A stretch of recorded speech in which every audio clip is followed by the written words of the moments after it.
Look, we're all good. We're all good.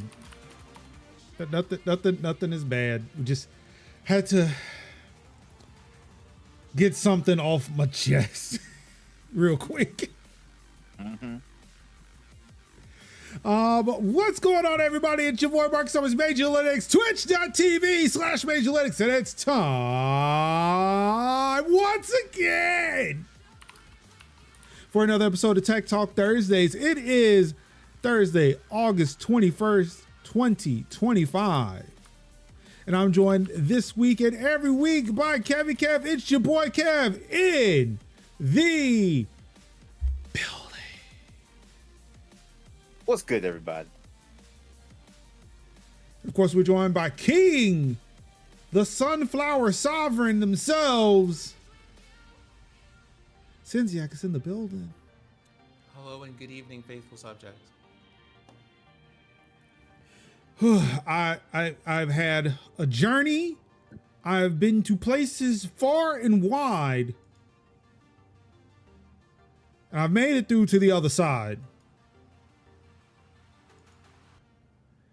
And I've already appealed to Kev. I'm just gonna make one last appeal before we move on. If you have not played Clair Obscur Expedition 33, please do yourself a favor. Play that. Go play that French ass game. I've heard good things. It is on my to play list. Support a small studio. Look, after finishing Assassin's Creed, I was sitting there for 45 minutes going through credits. I swear the credits were longer than the game itself. Yep. Expedition 33, I was around for maybe like 3-5 minutes tops. And even thanked me for playing the game. Ubisoft was like, look, we knew you were going to play this. Whatever. We got your money. No, this is where you just go. This is where you look at Ubisoft and it's like, okay, you got your one, bitch. You got your one for this year. Yep. That might be Pax Romana for me. I'm just gonna say, look, Ubisoft dropped the ball. We're not letting this man cook. Imagine. The most French ass fucking game. Just kept like getting. The game comes with the game comes with a complimentary baguette. Mm-hmm. It hits you with it keeps a fresh Zoutalours in its back pocket. You literally get for every person in the party an outfit with a striped shirt and a beret. It hits you with a straight, ma petite chauffeur. and if you know who said that, we are best friends. But Like, seriously, do yourself a favor. Oh yeah, Do yourself a favor. It's on the list. Please. It's on the list. It's on the list. Trust me, it is on the list. I am working through the cozy can't stop, won't stop. But once I find the time, I will. Kev, I'm gonna tell you. Look, all right. Just because you said cozy, I'm gonna say maybe stop, play this game, and then come back to cozy. You gonna need cozy. Wait. After this, you gonna need cozy. No, major. Oh, don't worry. I got cozy. I keep cozy in my back pocket. I got something. I'm good. It's just a sad game. Look, it's in the beginning. People die. People die. It's a sad game. It's French. You want to know what's very funny about that is that the word that they use for when people disappear is an actual French word. Yes. It's gommage. And that's all I'm going to say about that too, because man. No, like the word gommage, I will tell you where it appears if you ever want to find that word. It appears on my skincare products. You want to know what it's used? It's a label that you see when you run into an item that is an exfoliant. Mm.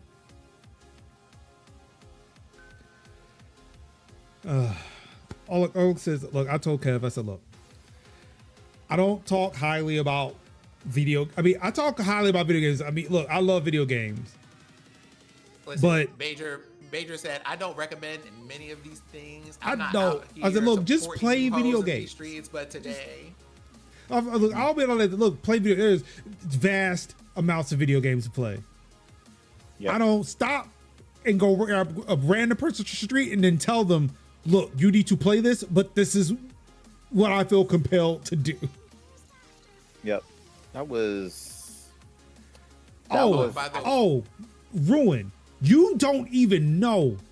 I told them I found 2 soundtracks on YouTube Music, one of which has a 33-minute track on it, and I've listened to that 33-minute track multiple times. I'd be lying if I have not listened to that thing at least once a day. At least once a day. which I feel bad about because this is just like, this is what happens when you live in bad public transit, because imagine being there long enough to have to travel to exactly one place and being like, oh no, this is while at work though. This is also just while at work. Like, sure, the one that commute being over 30 minutes, yeah, but this is just at work. Like when I found the track at work, I was listening to it and restarted it to listen to it again. And that was just track 1 of a 20 some odd track album. The other album I found over 8 hours of music. Like 100 and some tracks. It sounds like Final Fantasy Tactics. This dude, they said they found this dude on SoundCloud. And he put out banger after fucking banger after fucking banger. Yeah.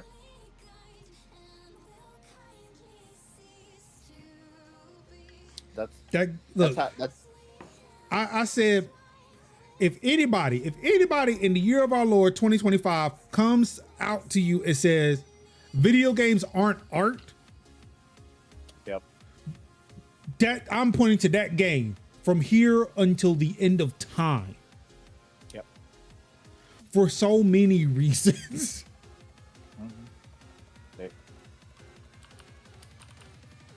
Yep. Like literally, Clair Obscur is an art. It's an art style. Yep. It's not even French. It's Italian. That's how much I know about this shit now. Mm-hmm. I know art. Mm-hmm. So what do we got going on here, Major? On the menu. I gotta come back. Yeah, so on this week's episode of Tech Talk Thursday, we've got everything announced at the Google Pixel event. Prices be going up. Yeah. And some devs just have the audacity to make streamers say things that they did not say. Yeah. And were very blatantly obvious about all of that. Ooh, yeah. So much so that I was not expecting to respond to a post about it. Responded. I was like, oh, hi. Oh, hello. Yeah. It was good. It was a good interaction, but it's still like, oh, cool. It's always nice to hear from you. That and so much more. But let's get started with some of this Google or made at Google news. Of course, equal opportunity, I guess I should talk about things that are coming out at other companies and not just at the company that I, stare at all the time. The new Google Pixels are coming out soon. The Pixel 10 lineup has been announced. Of course, the Pixel 10, the Pixel 10 Pro, the Pixel 10 Fold, the Pixel Watch 4, Pixel Buds 2a, and of course, some AI bullshit. Hails all the time.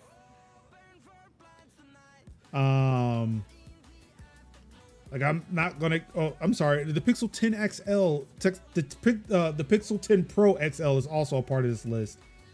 I did not go into a lot of details with this. But yeah, so new Android phones, the pinnacle of the pinnacle, I guess.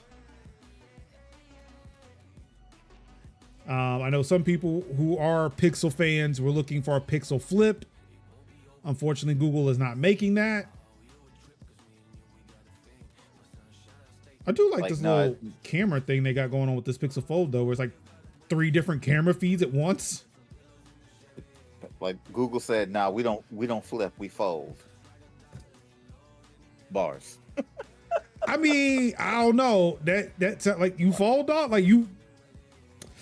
You fold a lot. Apparently, Google folds a lot. That's not. Yeah, look, Google Reader, Google Wave, yep. Google Glass, Google Glass, Google Plus, Google. Yep, Google Plus. Google Podcasts. Google Play Music. Yep. Yeah, they look. It's not the bars you think it is. That's what I'm saying. Like, and don't get glass mixed in with lens, because lens they just folded in with the camera, and I'm like, I actually that's what you did. It folded it. Yeah, they folded it. It in. folded it in.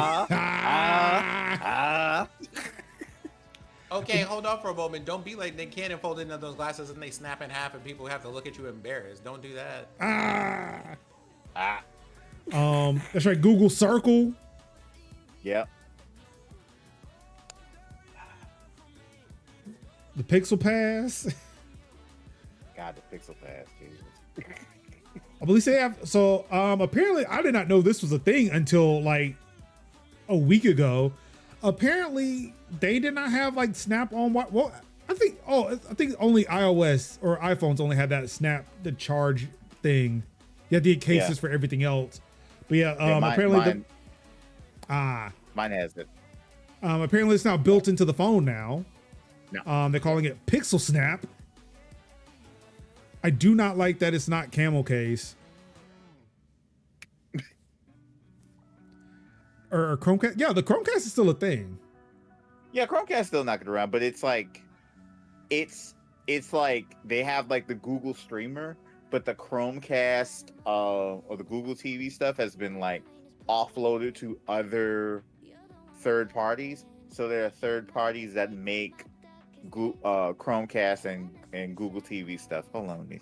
I got something to talk among yourself. Keep talking. Oh, we supposed to be talking. Oh, I guess it's still going through the Pixel 10 stuff. But yeah, I mean, more AI stuff is in it. So apparently somebody said that the AI in it is so advanced it could take the pictures for you. I mean, no. I mean, look, I understand we don't want to be in an area where, look, we have to rely on cars, not public transportation, but I also just don't want my car to drive itself either. Mm-hmm. So this is the watch. There's room for both of these. Yeah. I mean, yes, but also I would just like to drive my car sometimes. What you got for us, Kevin? Oh no, this is just a thing that I had bought from Walmart. It is the Watch On, and it has like the Google TV implementation in it. So Google TV is still knocking around, but it's not knocking around as a first party thing. It's mostly like it's been like licensed off to third parties and other people to develop.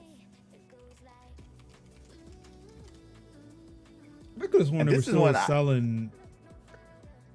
Yeah, they sell these. These are great because these are like $20. I know they still sell. No, they still sell streaming boxes.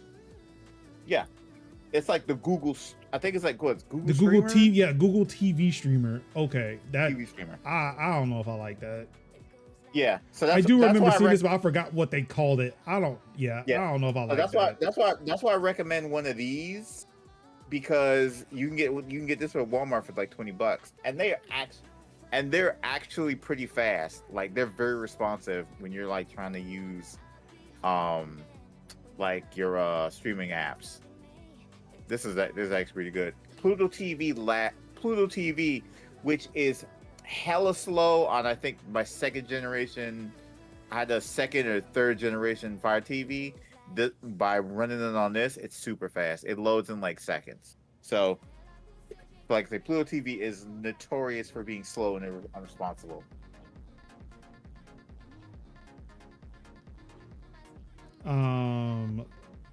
Let's see. Apparently, you can do conversational photo editing and shit now. They have stuff built into the device that helps you detect if it's an AI photo or not. That's good. And of course, the Pixel Watch 4 was also announced. Apparently, from what I've been hearing or what I've been reading this week, this is the one to get. It seemed like they were saying that in a way that was like, hey, maybe the others weren't all that great. Like maybe they finally found the magic sauce. I don't know, but yeah, 40 hours on a single charge. All right, cool. The Pixel 2a, the Pixel Buds 2a have been announced.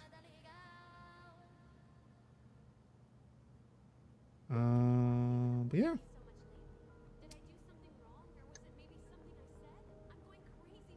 So that's all the stuff that was announced over this week from the Made by Google event. Jimmy Fallon was hosting apparently, so I mean, I guess that's a thing. That just means the check cleared. Correct. Look, I mean, at the rate Steve Colbert's losing his job, I mean, I guess these late night folks need to find work elsewhere, right? Well, I mean, are any of them going to be as outspoken in their, you know what, let me hush. Continue. Oh, that's right. Yeah, Google Domains. Fold. Yep, Google May fold. What about their streaming platform? What, YouTube TV? No. Streaming platform. Oh wait, that wasn't a streaming platform. That was like like live service gaming platform. Oh, Stadia. Yeah. Damn. Oh, damn. Why did we not remember Stadia? I have used my Stadia controller like in the last month. I forgot about that. Damn. It is sitting in my office, and before I realized I could like pick up my DualSense, when I realized I could plug in the DualSense into a Mac, and I don't have to use it via Bluetooth anymore. I will now grab this and plug it into my Mac. But before, when the controllers had to be wireless, I was using the Stadia controller. Now we forgot, Ruin. We straight forgot. No, like they forgot that right up there with Google Wave. You know what I mean? No, I remember Google Wave. Oh, I remember Google Wave. I remember the Google Wave. Stadia. Well, fuck that. Oh, who is she? Hangouts. Yeah, Google Hangouts. No, Hangouts is still around. Hangouts still around? Yeah, I think Hangouts is still around. I think. We'll see if it resolves. Oh, it's built into Gmail though. It's called Google right. Chat now. That's what it is. But it is built into Mail. But yeah, you can still kind of get an individual area to still do your chats. But I have not used it since 2020. So, like, here's the thing. Google Stadia is in that same place that, like, Windows ME is in, where people are either don't remember it or don't want to. Yeah, I'm in that don't want to spot. Yeah. Oh, I don't want to remember Sam, you know what I mean? Ooh, not Sam. Oh, Sam. No, but Microsoft's coming up in a little bit. Yeah, they are. I had to bring a story from last week because I had to make sure we talked about that this week. Yeah.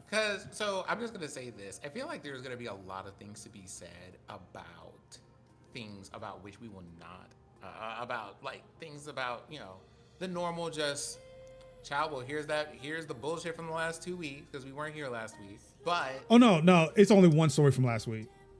I want to say that this week, personally, there are a couple of things that are outstanding. Kevin has recently published an article before I could, because I was looking at that like, actually, should I be doing that? Nah, Kevin got it. But that's on the list.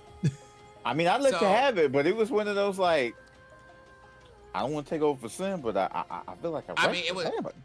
No, I mean, it was right there, so I'm not even upset about it. But I will say this: that is one of 2 games apparently that are coming out that month that I'm not gonna be able to be normal about. So, hate it for everybody. Nah, look, you waited what 10 years? No, 7. 7. 7. Yeah. Okay. Oh, my bad. Sorry. I Lucky only number just 7 became apparently. cognizant of it within like the past 2 years that this was a problem. Yeah, it came out, and it came out once, and they were like, we're just not going to talk about it.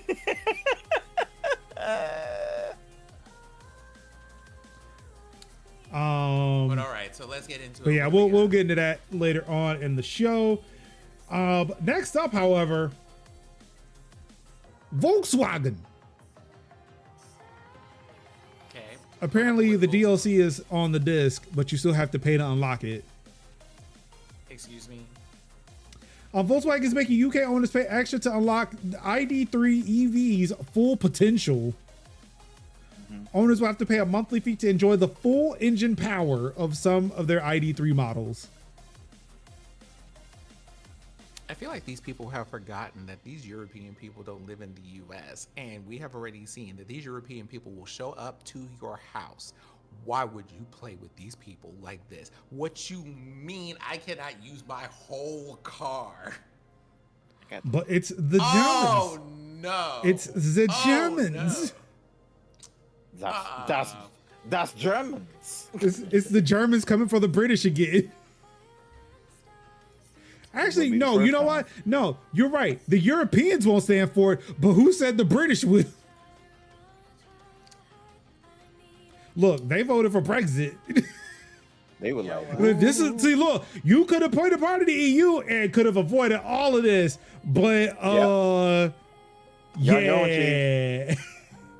What was that word? What was that word I said before we started? What was it? Austerity. What was it? Wait, hold on. Because I got you. Capitalism. I need to start another one. I need to start another one that just goes austerity. Nerd. But my goodness gracious, these people didn't do that. They didn't do that. They absolutely didn't. There's no way. Yeah. Said you paid us for the car. These people go try to use their agent. How come it's not go? Like imagine with me, if you will. You have purchased however much money you have spent. I had to track down customer service for $96, and I spent the waking hours of my day talking to customer service for that $96. Imagine spending thousands of dollars on a car, knowing that you're gonna have to pay for gas, maintenance, and you know it's a Volkswagen, so you have to go straight to the dealership, and these people tell you, oh, this is electric. did you purchase Apple? And then they look at you and go, did you purchase Apple Care? Because that's why you can only use 2/3 of the horsepower you got. Oh no. It's a wrap. It's a wrap. It's a wrap. Oh no. It's electric. Boogie, woogie, woogie. Boogie. Who we are taking it? When I say we are taking it straight to hell. Oh no. And you know it's there. Here, there, and everywhere. So yes, for the ID.3 Pro S Essential package or page, or I guess it's a package. The company notes that for new orders, 150 kilowatt or 201 horsepower is now the new standard for engine power. So apparently it wasn't, but now it is. It was just a patch. Which, with an electric car, you can do that now. You can do that now. Customers can only enjoy the electric vehicle's 228 horsepower, 170 kilowatt capability if they activate an optional power upgrade for a fee. And not a fee, a monthly fee. They can pay $22 or 16 pounds 50. If I understand that's how you read that. 16 pounds 50 a month to unlock the EV's full horsepower, pay for the whole year at once, or pay one-time lifetime fee of $880 to 649 pounds. Of how much? $880 to 649 pounds. You know, they could have just folded that into the car. And this is, let's see, I'm going to pull up. Speak, Kevin, about that, because like, what was the reason? That could have just been like, look, you could get the extra horse mile package. Yep, look, throw that in. And here it is at the bottom. What's at the bottom? Engine power is 150 kilowatts as standard, 170 kilowatts if you activate the optional power upgrade for a fee. You can get a 1 month free trial. No. No. So I came here so I can see how much this costs, and I don't know if UK car buying works the same as American car buying. The fact that it only comes in like one interior color kind of bums me out. Oh no, there are two optional colors, but the standard's melange gray soul. Malone. That sounds like an enemy in Clair Obscure. It's watermelon. Watermelon. Watermelon. Oh, I'm sorry. It's 35,495 pounds already. No. No. No. Which it's not bad, but no. Which in freedom units or freedom dollars, $47,626.84. At this time, my team and I at this time would like to respectfully decline that offer. Because yikes on bikes, what are we talking about? Oh no. You know, it'd be nice if like this little graph here, if I slid it, I can see the amount of US dollars this changes every time I move it to a different day. Because I would like to understand like what does this chart mean in relation to dollars and shit.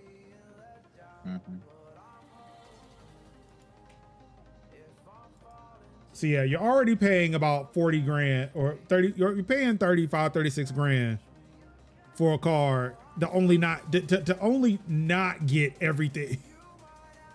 To not get things unless you pay for the DLC. You know what? And it's not even the base model of the car. Oh no, baby. The crash, I would be so imminent. You would hear me screaming from over there. Oh no, it is. If I were over there. No, it is. Actually, no, it's not. It's not. I just couldn't scroll to the left anymore. The base model is 38. You paying for the? So what you doing? You paying for the supporter package? You get the soundtrack and the art book. What? Like, I'm trying to figure out like what is the engine? Apparently, it's not just limited to that car. Apparently, it's all the way down at the bottom. Like even for like the base level, it's still limited to 150 kilowatts. So apparently, like all of these cars could just go faster. Baby, no.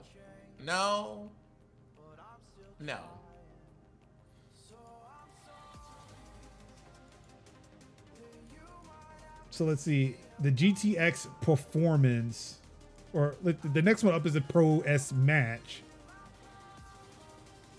Okay, do they all just not like? I'm gonna need for them to explain to me like what is the actual what they need to explain to everybody at this moment in time is what is the reason? What is the reason? Like me, in my loudest, in my best Cardi B imitation, what was the reason? Apparently they're all locked to 150 kilowatt. So the Pro S match is also, oh shit, I went too far.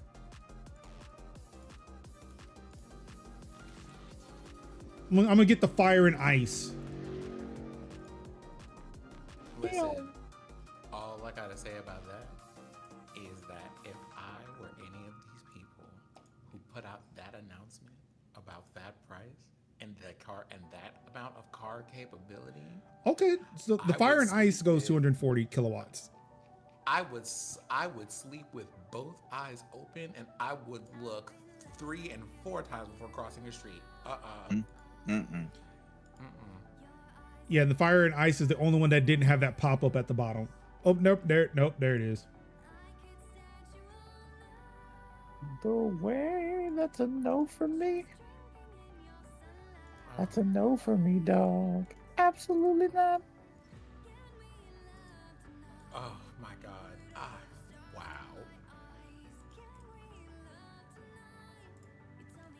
If you have ever watched a TV show where someone starts a monologue with, "You have some nerve," that is where I am right now, in the middle of this. Like, in the middle of this moment that we're in. Because they got nerve to do that. Oh wow, okay. Yeah, so it's every one of these trims except, like, and this obviously doesn't even matter to the US, or at least I don't know. Like once you get to the GTX versions, you get more, but for everything like the Pro S match and lower, you get the capped one, and you can pay to make it go faster.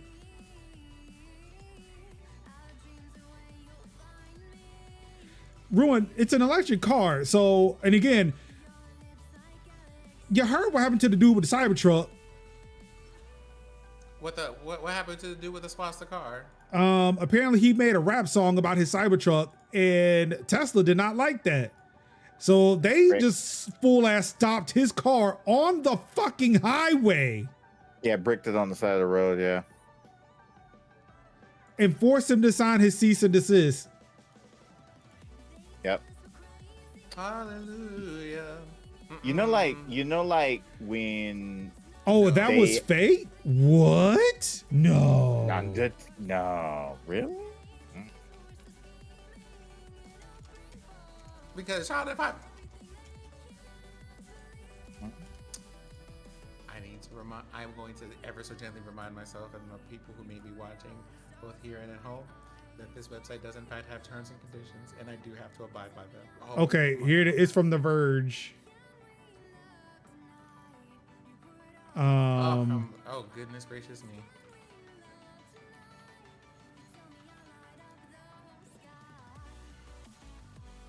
Let's see, the video quickly went viral on Blue Sky, where anti-Elon Musk sentiment has helped fuel nationwide protests against Tesla, but users quickly noticed a number of discrepancies, such as the fact that the letter opens, "We represent Tesla," despite being signed by the company's in-house counsel. The letter also uses Eskin's old title, Senior Director and Deputy General Counsel, despite her current title of VP, and the warning message isn't formatted like Tesla's typical in-vehicle alerts and notifications. A Twitter user speculated that the flashing red title was likely just a YouTube video playing on full screen to simulate a legitimate error. Wow.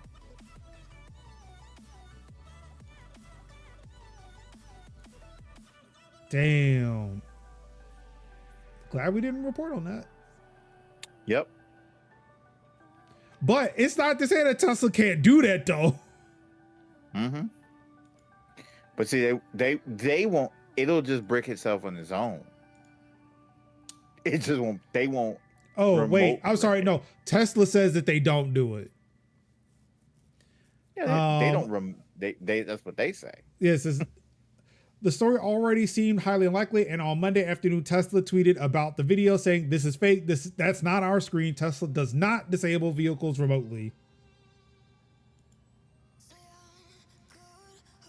not remotely, but on their own. No, Bad here's updates. the thing, right? So like what I'm hearing is that they didn't do it, which they didn't do that, which is great. I am glad to hear that they did not do that. What I'm not hearing is that they can't, and that is concerning.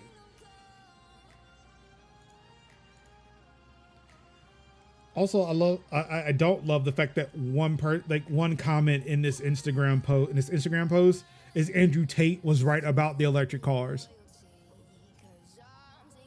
If Andrew Tate is right about anything, I want to make sure I'm on the opposite side of that Tate. That part. Still does not mean I'm going to buy a Tesla, but No. I certainly hope not, because now I'm just curious. that would be me having to announce my imminent departure from the podcasting group. Hi, everybody. As you know, we had an episode with an Andrew Tate mention, and it was in a not excessively negative manner. I will be leaving at this time. Thank you. Great. I ended up on the German Volkswagen website. Okay. Apparently Volkswagen.com takes you to Volkswagen.de. Yeah, that's right. As you do. Oh, I should have gone to VW.com, where I get a full screen video of sheep. Wow, that sounds a lot.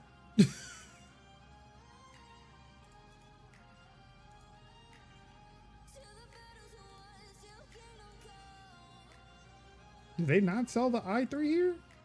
I could have sworn they did. Or they sell the ID. Oh, the ID.4 is here, not the ID.3. Okay. So yeah, I guess it doesn't matter. But yeah, UK, I don't know what to tell you. Maybe I should stay a part of the EU.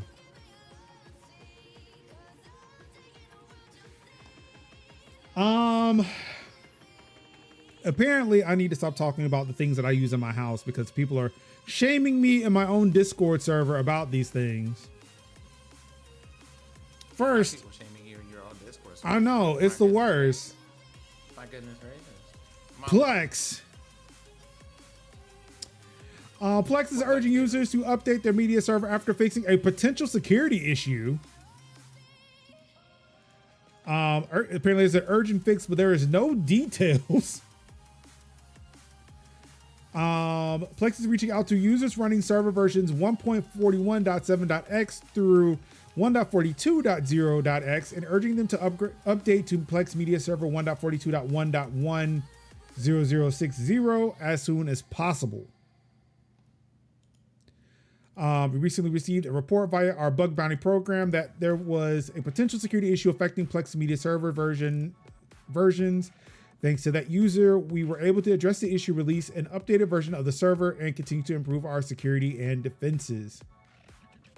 Apparently, I guess I updated mine to where I didn't have to worry about getting an email about my server because I regularly update my servers, period.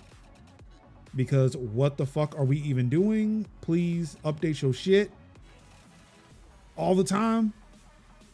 All the time. However, there's no disclosing of what the vulnerability is. There's no CV identifier, nothing like that. Bleepy Computer does state that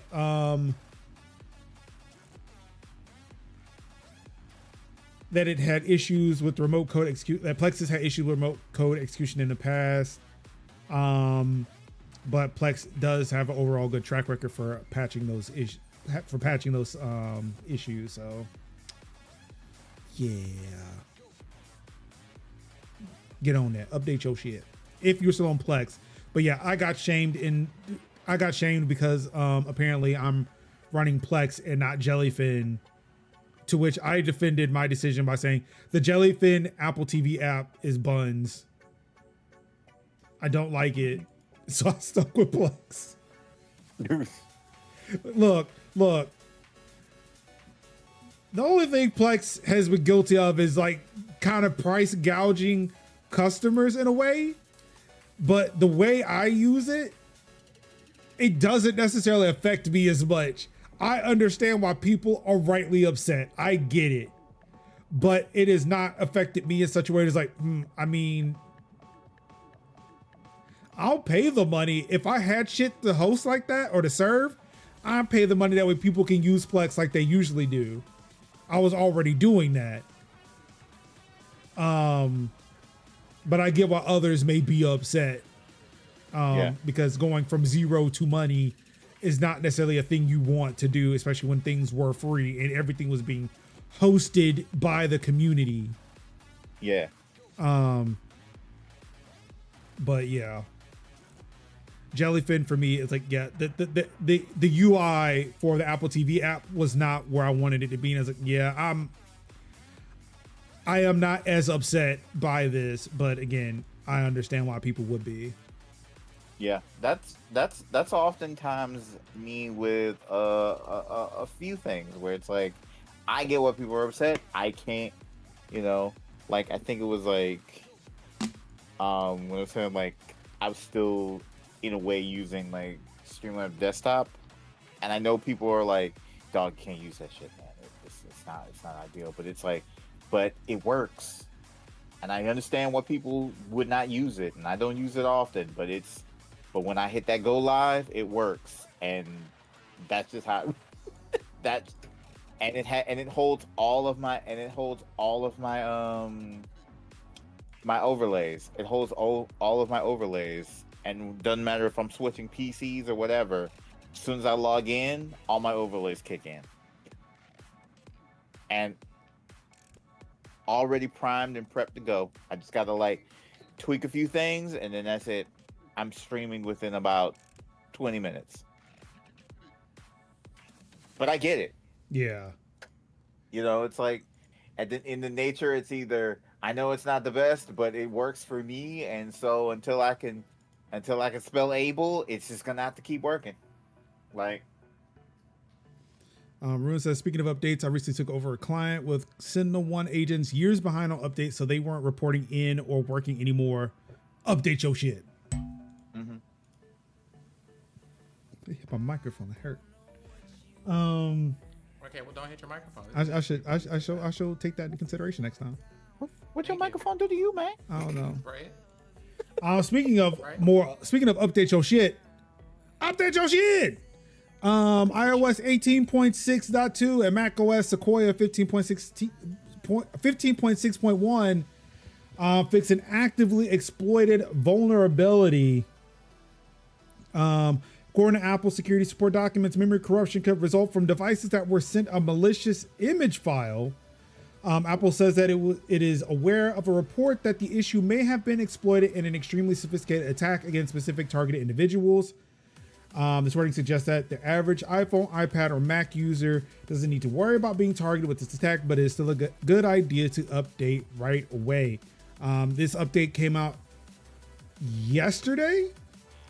So yes, please go update your devices. And of course, if you are using older devices that don't have 18.6, iPad OS 17.7.10, Mac OS 14.7.8, and Mac OS 13.7.8 are also out for your updating needfulness, I guess is a phrase I could use.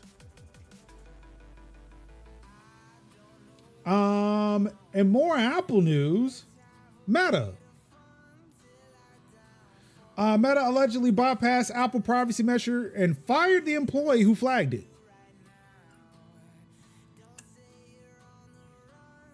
A former Meta product manager has claimed that the social network circumvented Apple's privacy protections as well as cheating advertisers, and fired him when he repeatedly raised the issue internally.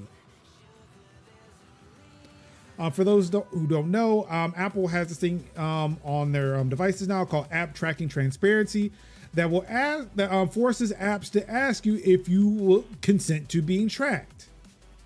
Which, of course, you don't. I mean, unless you just that masochistic, but no, don't do that. So, rightfully so, people will say, yeah, do not track. Which I don't know. I feel like that box shouldn't really do anything, but apparently it does because Facebook, Meta is big mad about it. They've been big mad about it. But apparently they've apparently found a way to get around it. Say what you want about Meta. Again, they do hire a lot of smart people, unfortunately, to do really, really bad, evil things. Let's see, it was quickly alleged that Meta was using workarounds to continue to track users who had denied permission alongside other privacy violations. A class action lawsuit followed. A fired product manager at the company, I'm gonna butcher your name, Samujal Perkayashta, sorry, has now taken his case to an employment tribunal, claiming he was unlawfully dismissed for raising concerns about the practice. And that's coming from the Financial Times. Meta secretly linked user data with other information to track user activity on other websites without their permission, despite Apple in 2021 introducing measures to explicitly requiring consent, according to the former employee's filings. A quote, closed and secretive team at Meta is alleged to have used, quote, deterministic matching, gathering identifiable information that could then be used to connect data across multiple platforms in violation of Apple's new privacy policies. He also accuses Meta of inflating the value of sales achieved by advertising on its platform.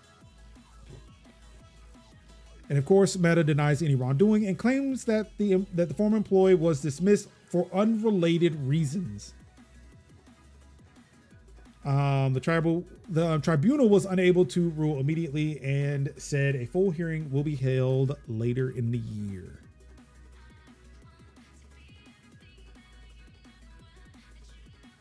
Ruben says, this screams Meta. Holy shit, they are fitting every stereotype in my mind. Yep. And Merge, you're right. It does sound like retaliation. This is definitely screaming that Green Beret who went over to Gaza, and they were like, "Nah, he's just mad because he got fired." No, dog. Like, we could see it in 4K. You forget that they are clearly live streaming a genocide. Still, 2 years in, we can see you. And like the gun, you can hear the bullets whiz, and he was like, it was like.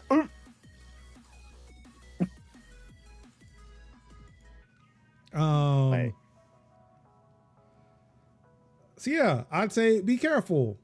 I'd say use a VPN, but apparently, like, again, if they can sit there and just track other shit about you, it don't matter what network you're on. They just cannot be in your house. I try to make it difficult to access Meta products in the house, but yeah, it seems to only affect Facebook.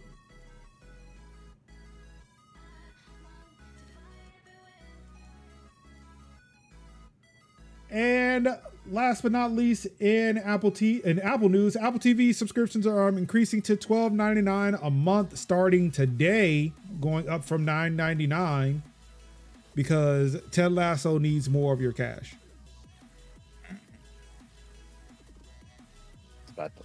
It's about to be that soon may the world come to bring us sugar and tea and rum.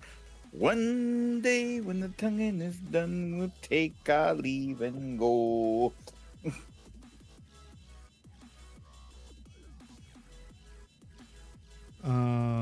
Let's see. Yeah.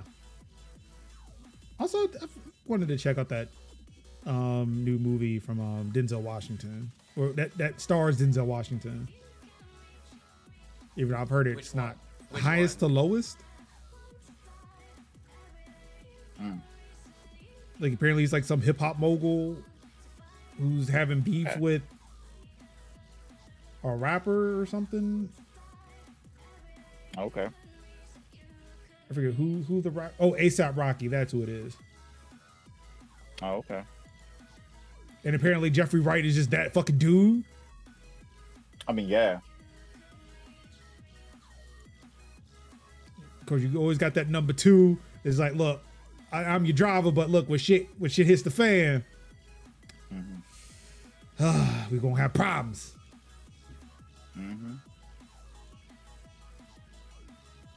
Oh, it's a Spike Lee joint. That's also another reason why I kind of want to watch it. Oh yeah, that's because I seen them doing a tour for this. Oh, okay. So apparently, if I'm watching this trailer silently correctly, apparently they kidnap his son.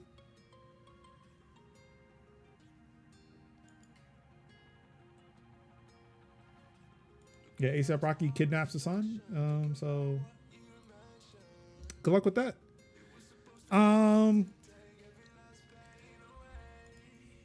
Look, I know on this show we tell you to use a password manager every time, always and forever.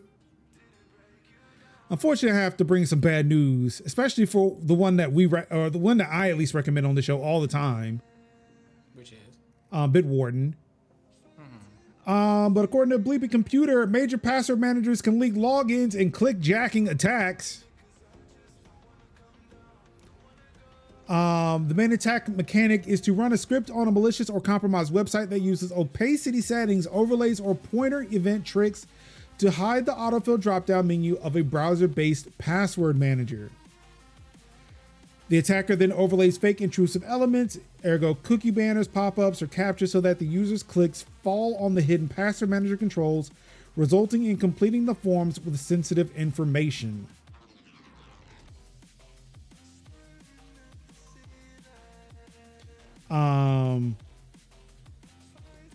Yeah, so unfortunately, like, again, this is affecting people who are using browser-based password managers.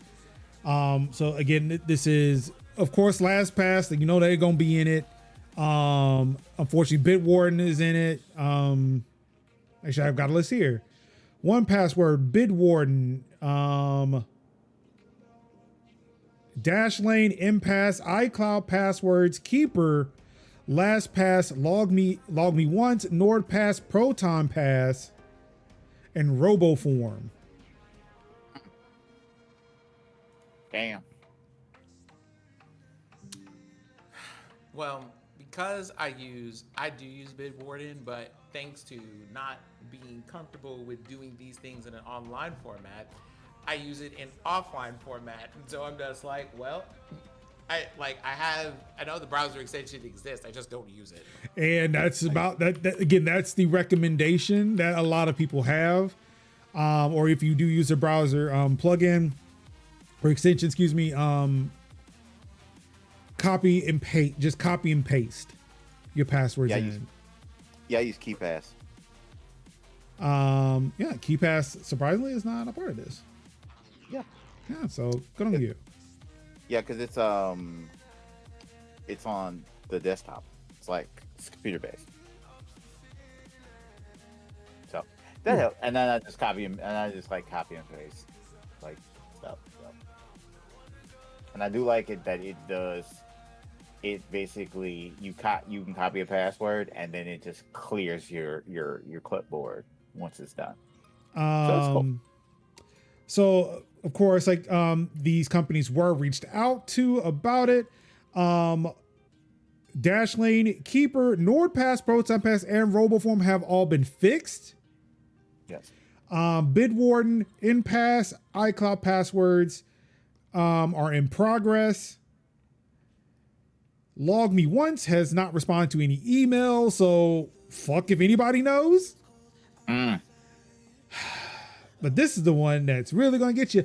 LastPass, and also 1Password, but LastPass specifically is saying that this is informative and has no bearing on anything. However, as of yesterday at 3:20 p.m., LastPass and LogMe Once reached out to Bleepy Computer following the publication of this article to explain that they too are working on resolving the issues raised in the report.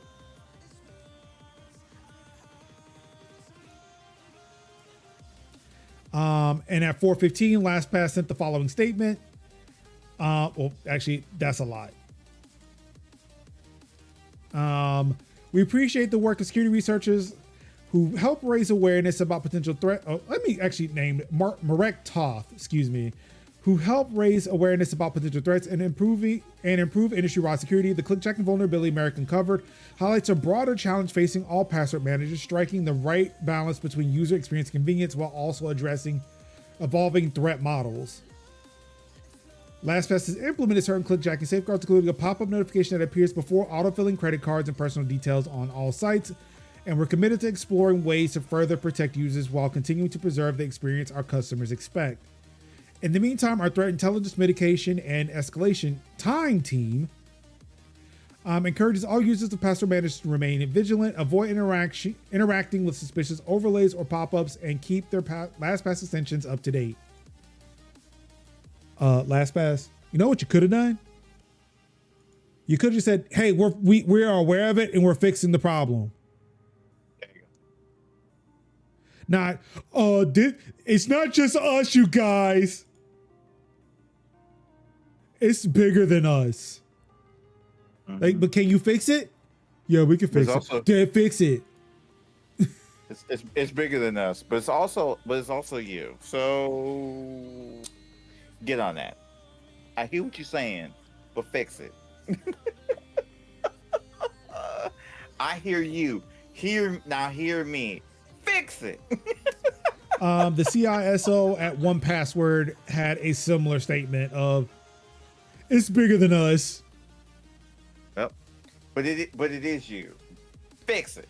I'm just gonna say, look, if that's the stance of your password manager company, maybe find another password manager. Yep. Like, you know what? Look, I would just rather like, hey, we got it. We're working on some mitigations for this. Yeah. Not send the blame elsewhere. Like, especially LastPass. Like, bro, y'all already your reputation's already in the fucking shitter. Like, what are you doing? Mm-hmm. Yep. It was at one point where we were literally reporting LastPass on a regular basis. Like 3 times in a year. Like 3 different vulnerabilities, 3 different data leaks. Bro, shut up.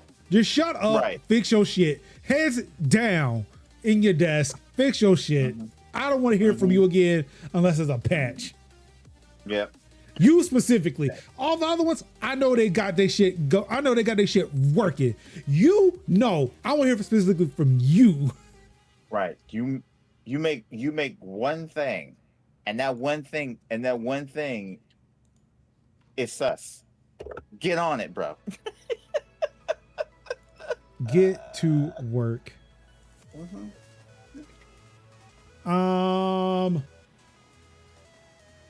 In AI news, surprisingly, not a lot of it. There is. It's just split. 370,000 Grok AI chats were made public without user consent. Oof. Now, this is where I'm also going to say this is another one of those things where it's like, it's bigger than us type things. Because you make a shareable link, which then makes, your chat indexable. Mm-hmm. I think that's a word. If not, I'm just going to go with it. So yeah, apparently this is still having the same issue. So Grok is having the same issue that OpenAI did, where when you click the button and say, "Hey, I want to share this chat with a friend," it then makes your chat available to search engines.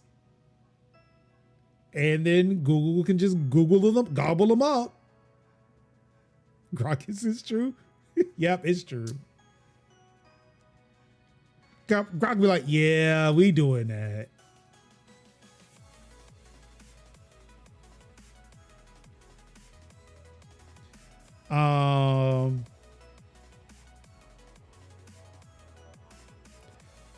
Look, like I said, man, copy and paste that shit.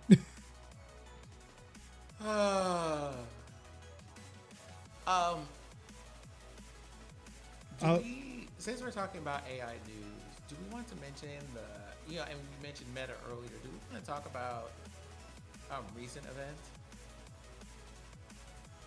with regards to their announcement of their hiring freeze. I didn't know anything. I don't know anything about a hiring freeze.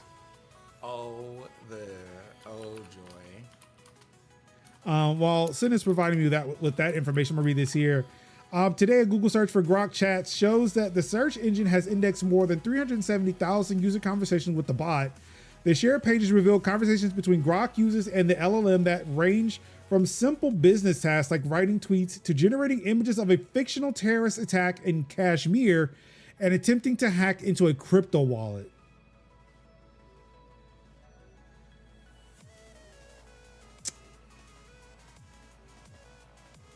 Forbes reviewed conversations where users asked intimate questions about medicine and psychology.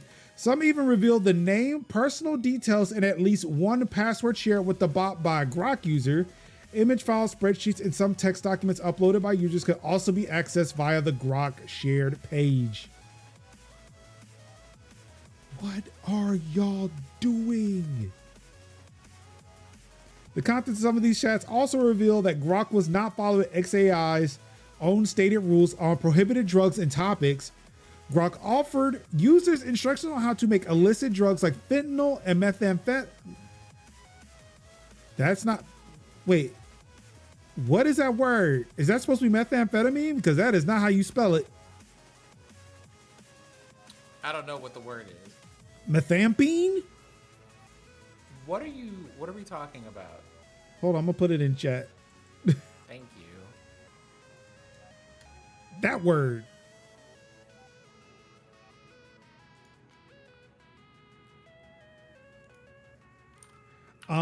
Code a self-executing piece of malware, construct a bomb, and methods of suicide. Grok also offered a detailed plan for the assassination of Elon Musk.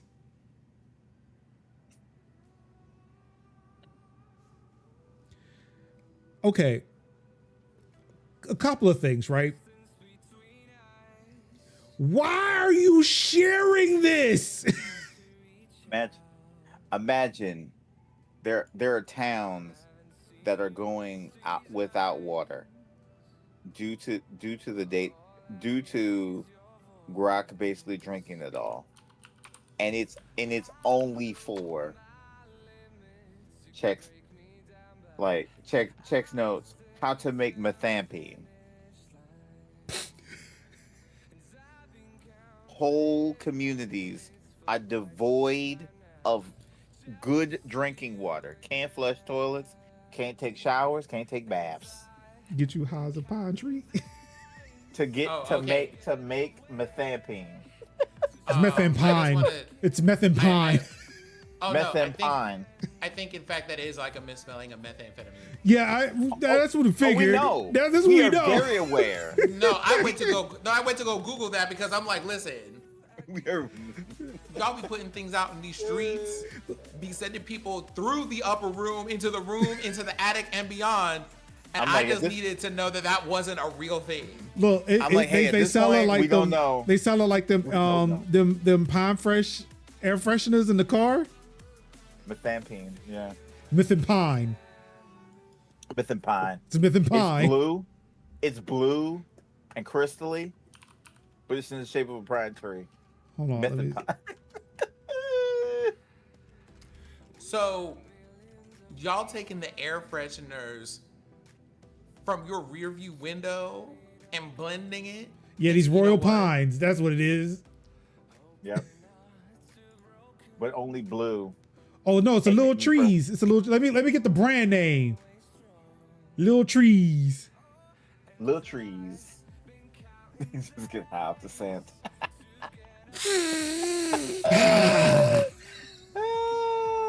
Little Trees. No.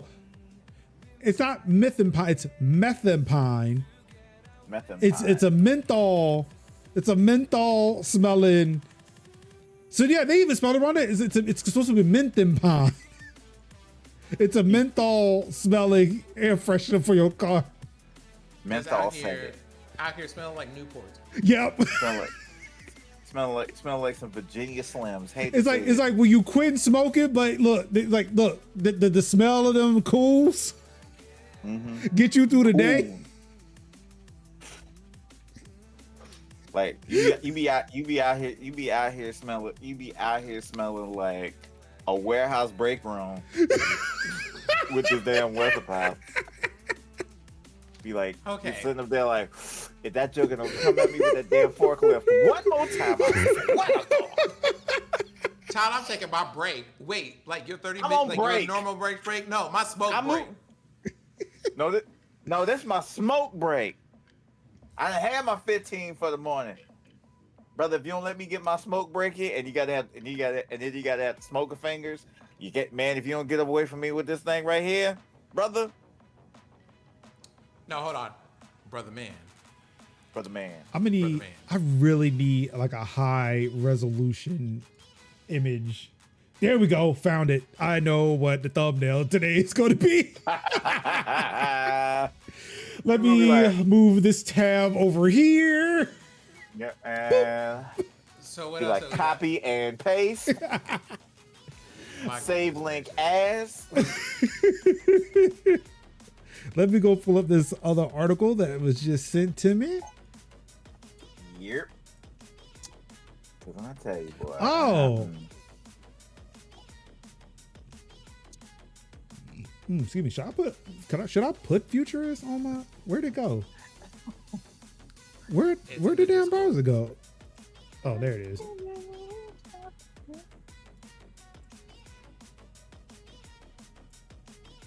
right, hold on. There we go. All right. So in labor news, Meta freezes AI hiring as fear spreads. Is AI going to flop like the metaverse? Yes. God, I hope so. Or at least the corporate AI, the generative AI bullshit. I really hope it does. Generative AI, yes. AI as a possible tool, that's going to keep going. Yeah, I need the machine learning to keep doing the thing. Right. That one wasn't as, I mean, it was bad, just not as bad. Trying to jam AI into everything.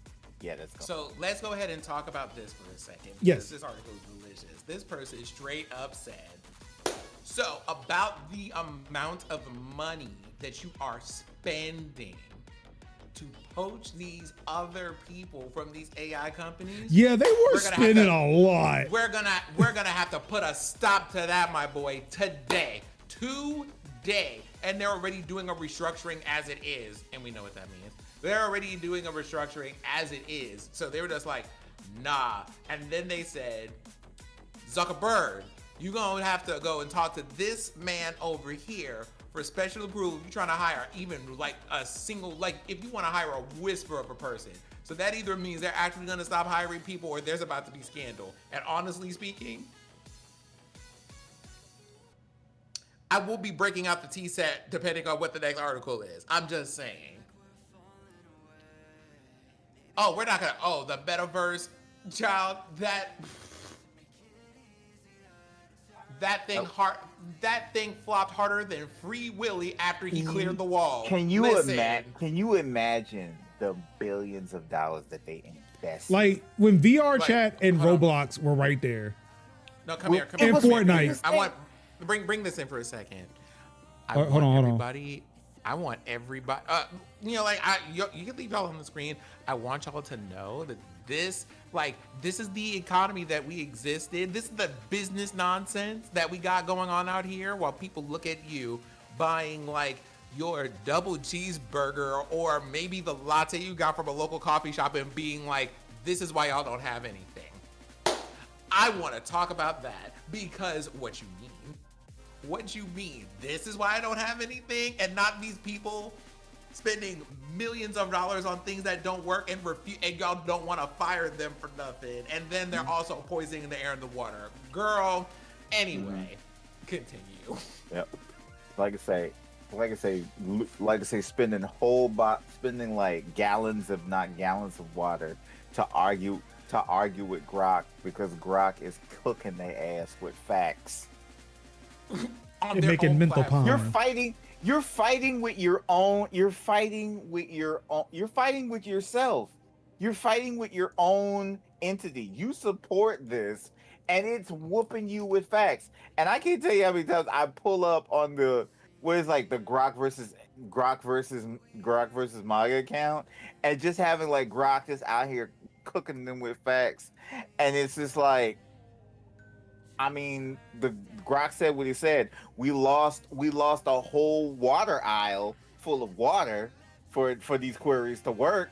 But you know, I really need to look into that. And a grandma in North Carolina can't flush the toilet. I need to look into that claim though, because I don't know if it's the query that's doing it or if it's the training that's doing it. Right. Because I'm like, because my whole argument is like, all right, look, if we just train the shit and just don't do it again, could we just be good with that? Because I feel like the query isn't the problem. Right. It's just the training and the constant training to make it better and better. Yeah. Which, I mean, it's not like whatever we have now is not great, but I'm also of the opinion like, look, for what it's doing, like I put in, I'm gonna say this, all right, look, I do use this at work, but like, again, I use it as a tool. Again, if you want to see my stance on it, go read, using the master's tools. I forget what the hell I called the post on Major Revolutionary, where I talk about using tools like AI as tools, not to generate shit, but as tools. And I use it at work to take a whole bunch of data and just ask questions. Yeah. Like I took like a whole code base and it's like, what does this code do? Where can I find this line? If I'm looking for an error message, where is that error message? So I can figure out what the code does.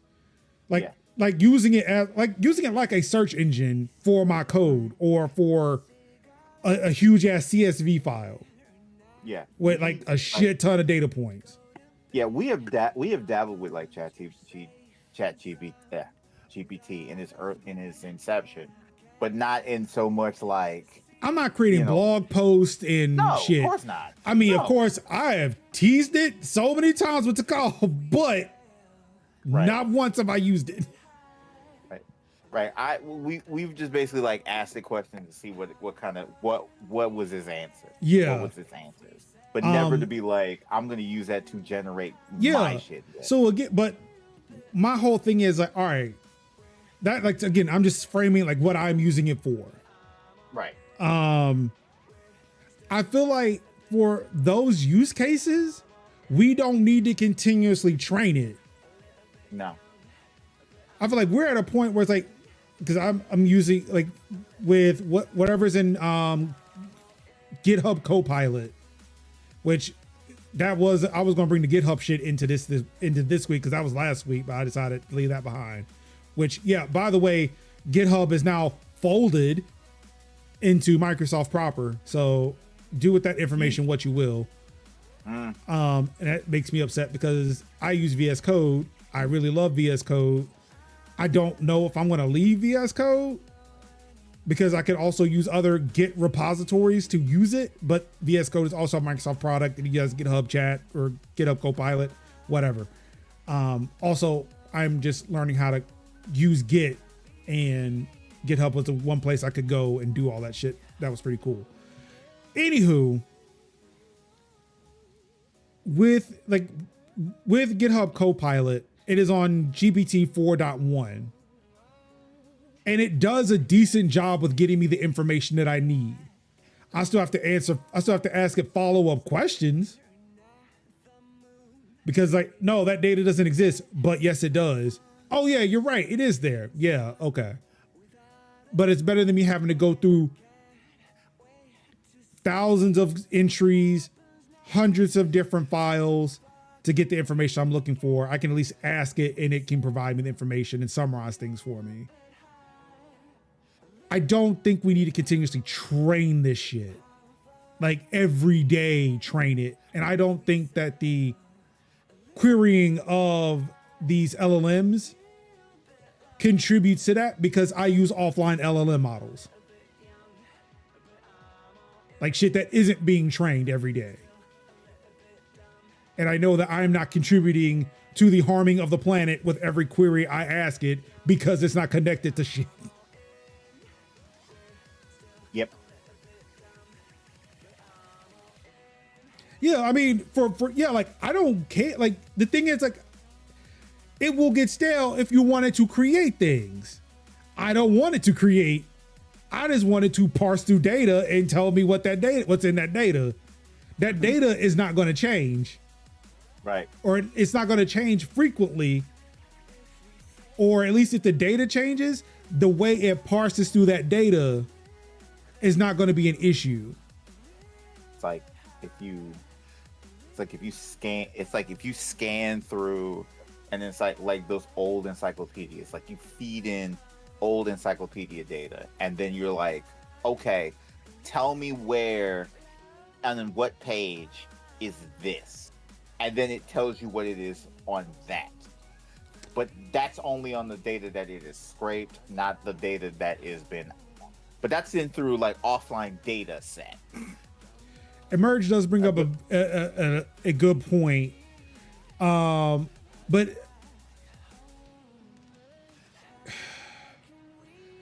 one like that. I feel like for me, it's not like I'm trying not to do the mental gymnastics here. Like I want to sit there and answer the question truthfully. So one, I'm just gonna say I don't know. I don't know if using the offline LLM has the same detrimental effects as mining crypto, mainly because you need multiple GPUs to mine crypto. Yeah. Whereas using Ollama on my desktop here uses the one that I have. It can use lower powered GPUs. I can run Ollama in some of the LLMs, not all of them, not that OSS model that OpenAI put out like a couple of weeks ago. I can't run that on my MacBook Pro, my M1 Pro MacBook Pro. I can run it on my Mac Studio, but I can't run it on my MacBook Pro. I can run it on this PC here, but I can't run it on my MacBook Pro. So like there are limitations for that. And I feel like I don't need it to go fast. I just need it to just parse data. You can take your time. Right. You're that's only if you're trying to like run multiple queries at multiple times. Yeah. And you need that query fast. But if it's just like, hey, could you just get back to me on this? Yeah. Like, you know, if you just ask, if you make a query and you're like, cool, I'll make a query and then I'm gonna go make a sandwich. And then I'm gonna come back and that query. It's like if I use Apple Intelligence on my phone, like for most of it, it's not gonna leave my phone. It's not like it has affected the environment any more than my phone had at any other point in time. Yeah. Or at least that I'm aware of. I have very rarely used Apple Intelligence, or at least the onboard stuff. I have used it, or I've used the ChatGPT integration with it to describe photos. So like when I'm providing alt text for a photo, I may use that. But I've only been doing that like within the past month because I realized, oh, that's actually really easy to do. I know people may feel some type of way about it. And also, like, I think this is the first time I've ever really mentioned that I've done it. But yeah, I don't think that the use of AI by the general public is as detrimental as the capitalists need to constantly ingest data, train it on that data, and then try to feed us faster and faster models and continuously do that. Right. Because I think that on that scale, on a wide scale, is detrimental to the. I think that is detrimental to the environment, because especially with these big, huge data centers that have to be utilized to run that. That's not cool. But if it's just like, oh, I just need to do. If I have an AI program and I'm using using my electricity, my bandwidth for that to run that, that's fine.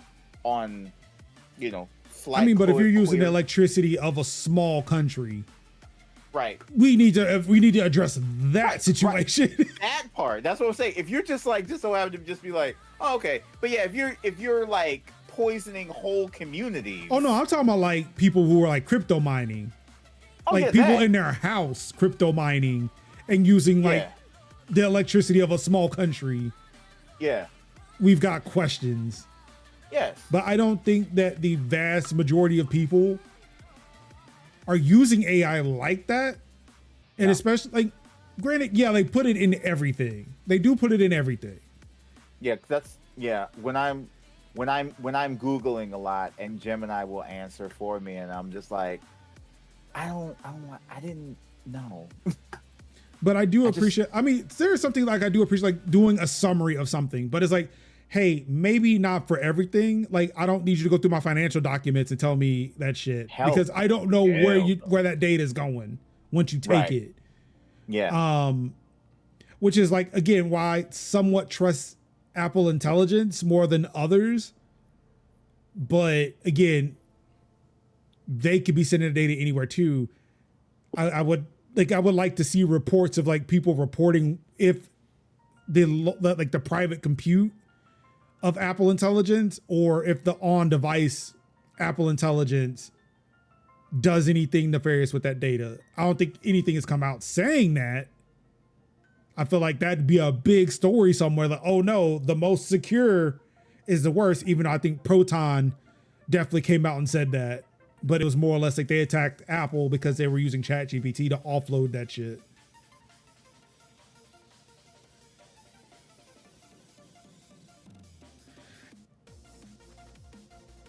So Merch says, I'm not sure I play Zuck's advocate, but you can't separate the generation of the model with the consumption of the model.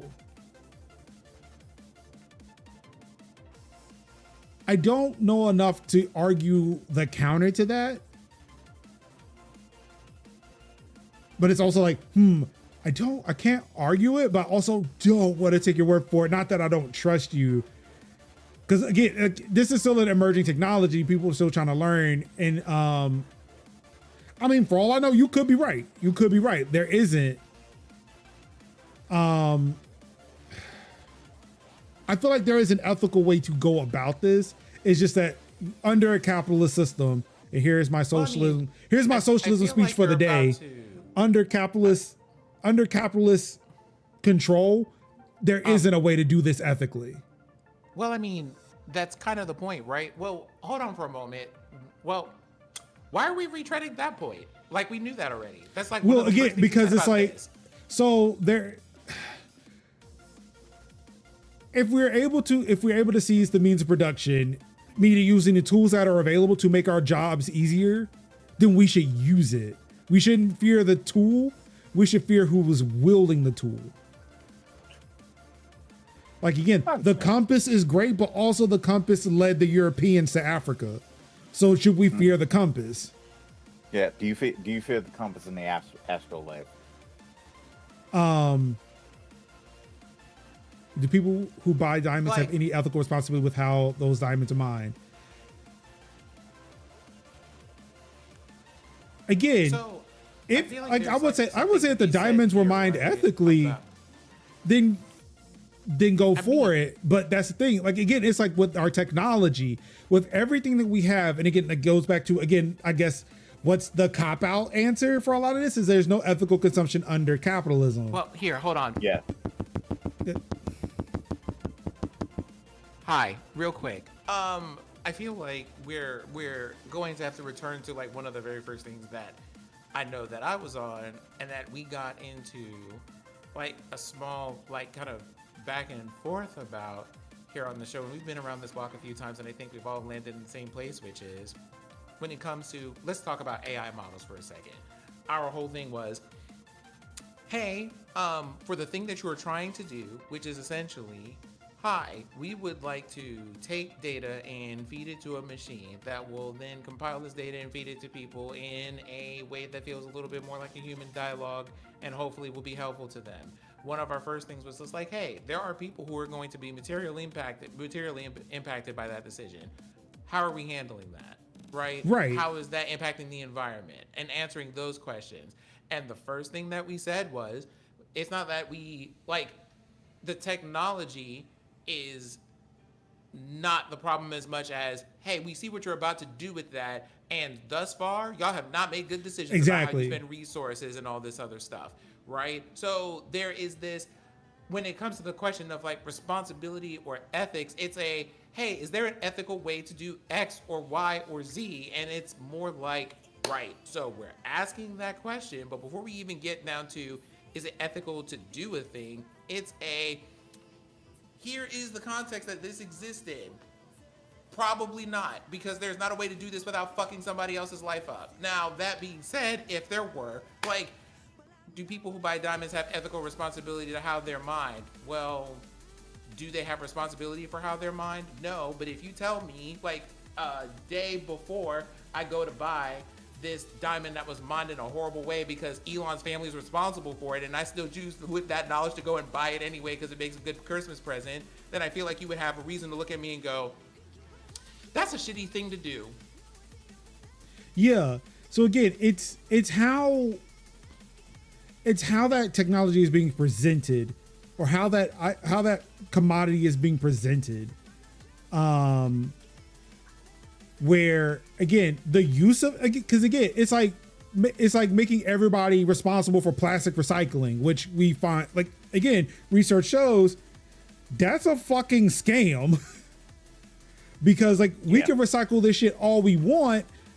The people who said, hey, we're going to do the things to reuse, reduce, and recycle didn't do their part, yet they keep looking at us, the individual, the citizenry, the public, the people, to say, we should be doing this. This is how you do your part, while the oil industry, the plastic industry doesn't do their part.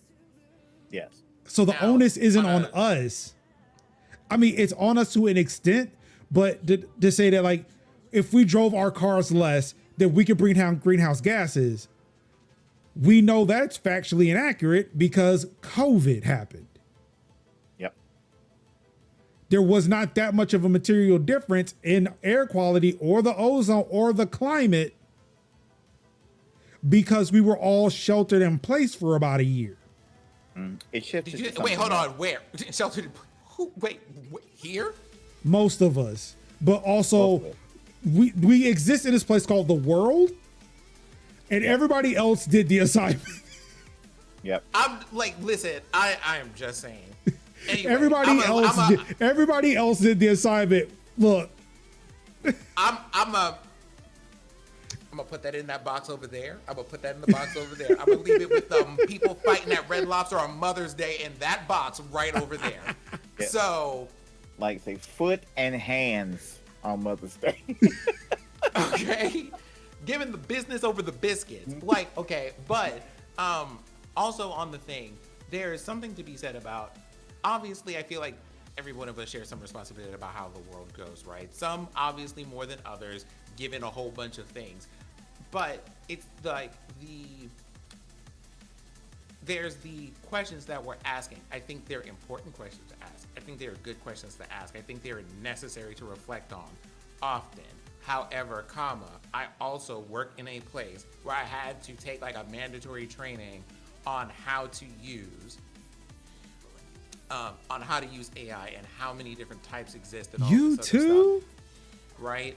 Like, as in it was a required thing, as in getting like in the middle of having my one-on-ones as I do and being told like, hey, by the way, for compliance purposes, you need to take this by the end of August. Yeah. There's also like me, thankfully, currently has a combination of things that are going on in a way that makes it really hard for me to feed any part of the job that I do to a machine and be like, I need you to spit this out. So that works. Major, are we still live? You good? Yeah, I had to turn my camera off for a second. I'm doing something I do not want to be shown on camera. You know what? Fair enough. And these people turned around and went, we are going to not do X and Y and Z when it comes to like staffing, hiring, all of this other stuff until you can get, or until you can feed enough information to the machine that this percentage of work is done. Like, it is me, an individual, being like, I am going to be like zero use of this for as long as I possibly can, versus living in a place that criminalizes you for homelessness and then being like, I'm just sitting here trying to run the clock as long as I possibly can before I have to push any of these AI buttons.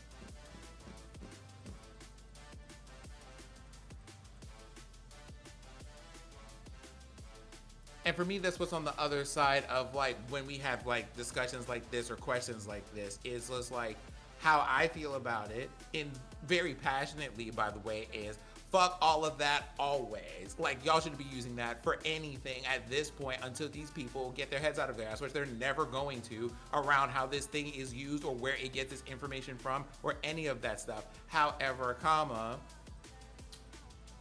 also looking at this massive Panzer tank just rolling down the street in the name of mandatory X, Y, and Z thing, where like this is related to who gets hired, who gets paid, how much they get paid, when, if they can afford things and stuff. Because we just demand that you feed the machine at some point. Yeah, like, and again, like, it goes back to who wields that tool, like, who controls that tool. Well, I mean, part of it is who wields that tool, but part of it is just like, I really am sitting, like, it's the person who's losing sleep at night about whether or not Amazon is ethical to use are all of us who have never seen the money that people who like run Amazon make. That's all I have to say about that. I'm gonna leave that right there. Yeah, revolution. That being said, once again, this proves why I need to go out with Merge somewhere and either get a coffee or a beer. I would love to have these more deep philosophical questions, and conversations. That sounds like another show, but I ain't got time for that. But I used to, not anymore. I really thought about that the other day. I was like, I could do another. No, I can't. Stop it. Stop it. Don't you ever think about that. I said, man, actually doing a podcast talking about clearance. No. It's a trap, Major. It's a trap. It is. All right, let's move on. It is already 10 o'clock and we're still in tech. Having recovered and SSD problems after recent Windows update, you're not alone. The recovery issue has already been resolved, but the SSD problems have been trickier to diagnose. Apparently this has been caused by update KB5063875. Excuse me. Unfortunately, they don't have sexier names than that. So, apparently, yeah, if you were backing up shit at one point, you couldn't back up shit or restore shit or recover shit. But however, there's still some SSD issues that are going on. This is in relation to KB5063878. Some used to begin noticing issues with large file transfers on some SSDs. When installing a large update for Cyberpunk 2077, a large game that requires dozens of gigabytes of storage, Windows abruptly stopped seeing the SSD that the game was installed on. That would suck if that was your C drive. Yep. But then again, Windows could be running in memory, so I don't know. But yeah, I don't think that's how that works. The issues are apparently more pronounced on disks that are more than 60% full. Oh, that's me. I'm definitely the target of this shit. When transferring at least 50 gigabytes of data, most of the SSDs were visible again after a system reboot, though a 2 terabyte Western Digital SA510 drive didn't come back after a reboot. Luckily, all my file transfers are off of SSDs onto platter disks, so not that big of an issue unless I'm moving a game from C to D. So yeah, be careful with that. Again, they're saying for the SSD issues, there are no current fixes outside of a reboot, and apparently for one of those drives, it don't ever come back. So be careful out there if you're moving big files back and forth. Who's ready to talk about some video games now? Yes. Me. Here's everything that was announced at opening night live at Gamescom 2025. Boo. A Sekiro anime. Indies coming to the Switch too, and more. Yep. Oh yeah. Of course, Call of Duty Black Ops 7 was announced. Pass. Yep. Lords of the Fallen 2, the sequel to the remake. Looked okay. If you're into that. Sekiro is getting an anime on Crunchyroll. Which that's cool. Lego Batman is back. Legacy of the Dark Knight. That's literally based on the Nolan verse. That what got me. It literally is based on the book. Cause they even had Bane there, and I was like, oh okay. They had Hardy's Bane, and they had Ledger's Joker, and I'm like, damn, this is the Nolan verse. I love it. Dawn of War 4 has been announced. Hype about that one, because the remaster of the first Dawn of War game just came out not too long ago. I think it was like last week. So very hype about that. Play as the Blood Angels. Yeah. Monster Hunter Wilds gets a Final Fantasy 14 crossover and vice versa. So Wilds is getting Chocobos and 14's getting Sekards. So that's pretty cool. We love a little crossover. It's cute. Yes. Hadn't had a good crossover since World. There's more details on Onimusha Way of the Sword. That looks good. Daemon X Machina Titanic Scion gets a free Switch 2 demo. Where's my Switch 2? I saw somebody playing this the other day, and I was like, you know what? That looks cool. I might want to check that out. Yes. Fallout Season 2 sets the world on fire and gets a proper release date. Yes. Going to be in New Vegas this season. Indiana Jones and the Great Circle is coming to Switch 2 and also some DLC. Pass. Yep, pass. And of course, if you're wondering why we're passing on certain titles, they are Microsoft Studios titles. So yeah, we just roll on by. Mm-hmm. Yep. After this, we had a standard mid-show rush where a lot of stuff was announced in one go. Deadpool VR, World of Tanks, Toxic Commando, Death by Scrolling, which is really cool because that is it's micropro. They basically pulled microprose from like the shelf because it's this game and another game called, I think, Car Park Tycoon. There's another like microprose published game, and this one is, I believe it's from. I don't like how they say RPG cum roguelike and they spell cum cum. Yeah, I don't like that either. That's poor writing, but I do like it. I am very intrigued by. Yeah, I saw you posted in your Discord. I should probably look at that, especially now that Vampire Survivors has been invoked. Mm-hmm. Yep. And you know I am a mark for that. Look at me using wrestling terms. Yeah. Studio Zaum shows its first game since Disco Elysium, Zero Parades. Which I'm not 100% cool with because of how it has went. But you know, cost is optimistic. Unbeatable. I played the demo for this. I didn't really like what I played of it. But Oh, I mean, oh, it's you just mean- it's not my jam. Oh, you mean modern waifu combat? Is that what Yeah. that was? I guess. Yeah. Oh, which one? The Unbeatable? Unbeatable, yeah. Okay. Ruin came back with a pandemic. Subnautica 2. No, is that on this list? No, it's not on this list. Ninja Gaiden 4 gets a story trailer. Which is cool because we get to see. It's cool. It's cool to see Ryu Hayabusa, see how he's keeping himself. Cinder City and Time Takers. Oh, that's Overwatch Style Cross shooting, Apex bang, bang. Legends. Yep. Silent Hill F gets a new trailer. Which is like, oh, cool, a Silent Hill game, nice. Moonlighter 2 gets a release date, October 23rd. Which I am very happy about because I really liked the first Moonlighter. So good.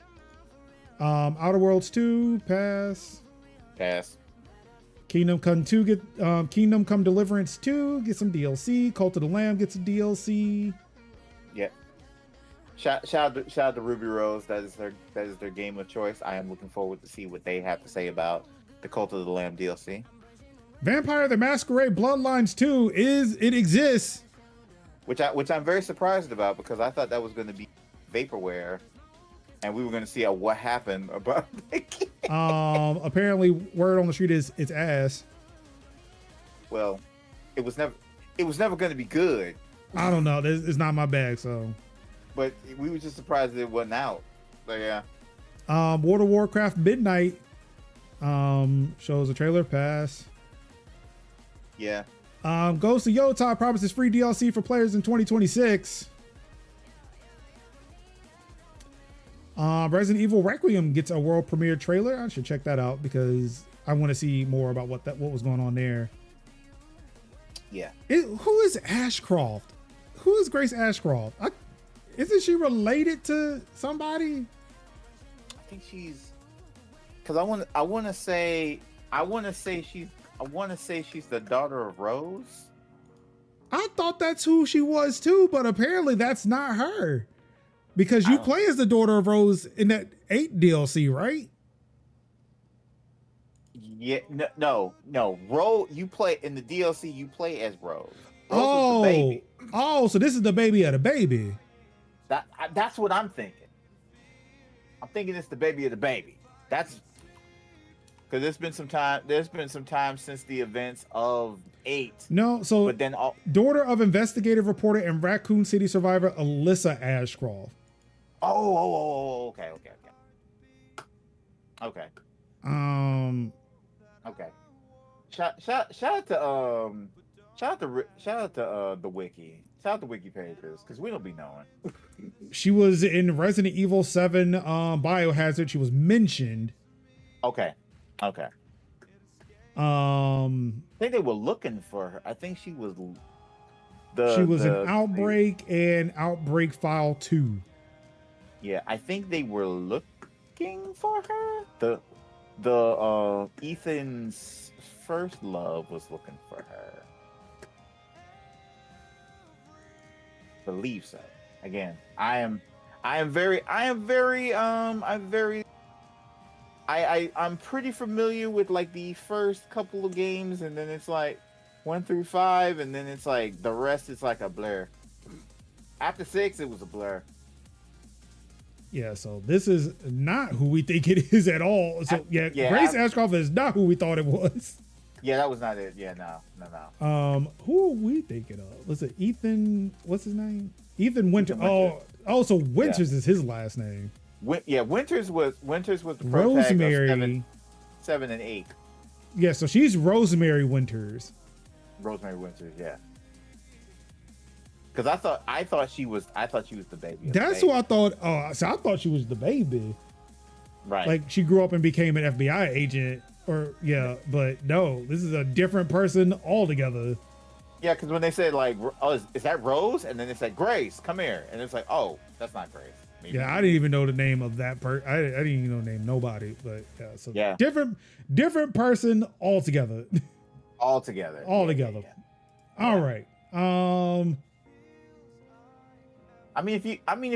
If you like Resident Evil, it looks really good. Yeah, I'm gonna check it out. I was hyped to see. I was hyped to see it when it came out though, because I was like, "Oh, that's not Requiem. That's not." Ah. Yeah, I mean, look, I like watching horror things from afar. I don't like to play them or like watch the movies. I've been watching Same. how to beat videos on YouTube and just experience horror movies that way. That's how I experienced. That's how I watched The Last of Us, the games. Like I watched I watched a Chris 10-hour Wu play playthrough. it. Yeah, I watched Chris Move play it, and I was like, "That's all I need to know. I'm good with that." Black Myth Wukong gets a sequel. Black Myth Zhongkui. I probably butchered the fuck out of that. That's just right now. It is. Oh. It is. That was just a placeholder. They do not know what the game is going to be.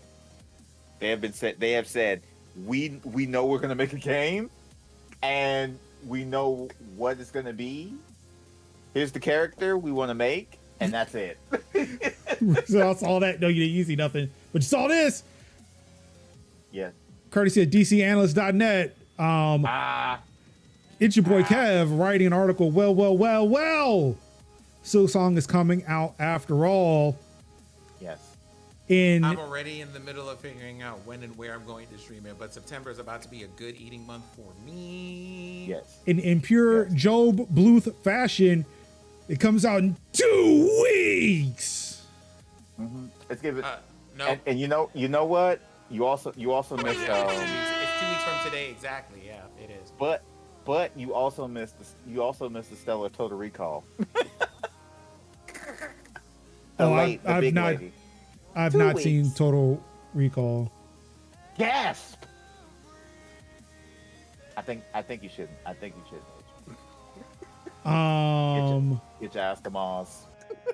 Like I know there's like a 3-breasted woman and there's that line. That's about it. Johnny Cab. Yeah. So Silksong's coming out in 2 weeks, September 4th. So yeah, Sin will be eating good. I will be in the thralls of a Metal Gear Solid 3 Delta playthrough. Let's not forget, based on that announcement, at the beginning of the month, we get Silksong, and at the end of the month, I get Final Fantasy Tactics Remake. Me too. Oh yeah, Me too. I'm probably gonna check that out too. Yeah. So we will not be. I will not be normal when it comes to one of the first games that I ran into, because 7 wasn't my entry into the Final Fantasy universe. Right. And then they got like this whole things talking about classism. You got classism, you got regicide, you got background plots, you got talking about like church plots, hiding betrayal. Demons, like straight up betrayal, and talking about things like just caste systems, like the whole thing. Like they managed to fit all that in one disc, and I went, how did you do that? Yep. And now this one's got voice acting, better visuals, the ability to transfer, the ability to flip from the original visuals to like a more stylized version. Hopefully I'll get my Steam Deck back by then. Yeah, it's lit. Y'all aren't about to hear from me for a minute. Oh, it's and for me, Story of Seasons, Grand Bazaar. Yeah. I've talked myself into it. I'm gonna get it. Yeah, so Silksong coming out in 2 weeks. Also out of Gamescom, GeForce Now gets Blackwell GPUs. Also, you can install to play games, the Steam Deck upgrade, and Discord integration. So of course the big news is like, hey, they're getting the 50 series GPUs, specifically 5080s, to power their cloud gaming machines. So of course, better frame rates, better resolution, all that jazz. Also DLSS 4 multi-frame generation, which they said will allow up to 5K streaming at 120 FPS, plus support for 360 FPS at 1080p with NVIDIA Reflex. There's also a new cinematic quality streaming mode that uses a host of technological advancements to significantly improve image quality.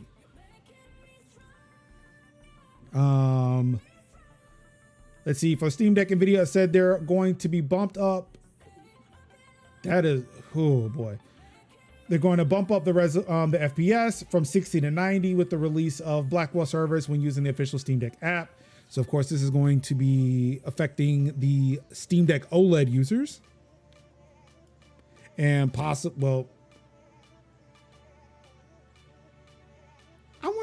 I'm pretty sure like the Windows version of GeForce Now probably already had higher refresh rates.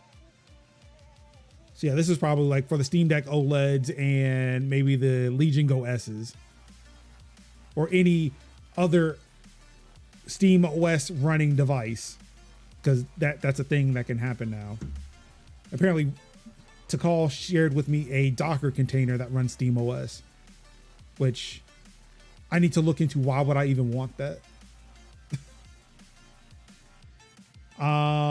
Also install to play, which will allow you to be able to install any one of I think 2,000 plus games to GeForce Now servers.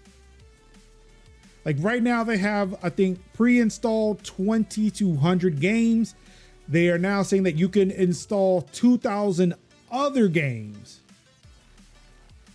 that necessarily haven't gone through the approval of NVIDIA to play. So if there's a game that isn't already on there, you can say, hey, I want to play this game. If it's a part of their selection of games you can install, they will allow you to install it up to 100 gigabytes. But you get an option to go up to 200 gigabytes for $299, 500 for $499, and 1 terabyte for $799 a month. And that's on top of how much you're already paying for the GeForce Now subscription. NVIDIA is also teaming up with Discord and Epic Games to instantly load up games on Discord with nothing extra needed, powered by GeForce Now. Fortnite being the first game that will be added in this limited time trial that will be shown behind closed doors at Gamescom. So, some good improvements, but of course more ways for NVIDIA to make money on the cloud. Okay, wait, did I miss something? But no, I didn't. I did cover Silksong. Now elsewhere, PETA says that Nintendo should remove the nose ring from cow. Lovaka. Moo. Lovaka. Moo. Lovaka. Moo. Lovaka. So Moo. let me get the Ruin. You first of all, Ruin. It is nice to know that I have been missed. But second of all, people have nose rings. You are upset about people removing a nose ring from a cow. Dear PETA people, if you want to talk about, animal rights and activism, I very much understand that. But in a time where multiple genocides are happening and people don't have drinking water, you decided to ask us about a cow in fucking Mario Kart. Be ever so serious. Get out of my face. What are you talking about? So, in a statement, PETA said no real-world cow would sport cow's goofy grin if they were forced to wear a ring, a tool of cruelty that causes lasting pain and discomfort, and wrote to Nintendo President Shintaro Furukawa earlier this week to explain that nose rings are forcibly pierced through one of the most sensitive parts of a cow's body, often used to drag or control cows and bulls to their deaths. Hi. Allow me to introduce PETA and the rest of the world to what may be a novel concept. Furries.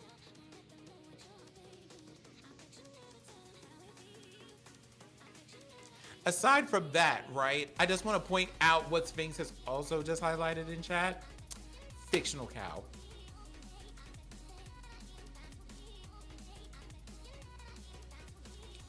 a cow being a punk rocker with piercings and nose rings or earrings or things like that is the most normal thing in the world and has been for like the last 40 years.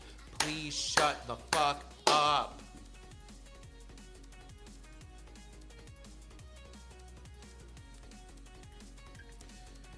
Back in AI news, the first descendant is using bizarre AI ads, at least one of which appears to be a clone of a real content creator. Oh, that was fun. It was really fucking weird, bro. Yeah, like I saw a video. I saw a video about it. I think it was on. I believe it was either on TikTok or YouTube. And I was like, that was like the weirdest fucking thing that I've ever seen. No, I seen it on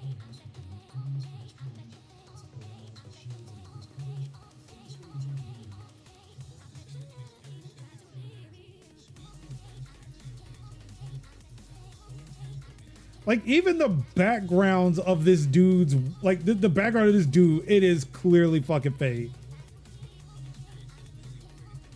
Yeah. They're hoping you are paying attention to the ass.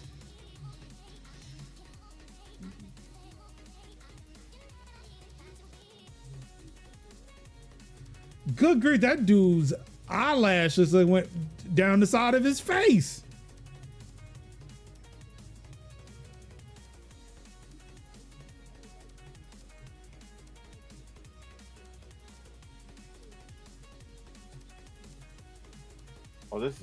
This is bad, dude. This is bad. This is the one I saw, and I was like, yo, like, what the fuck, man? Like, his throat is like stretching and like shrinking. It's weird.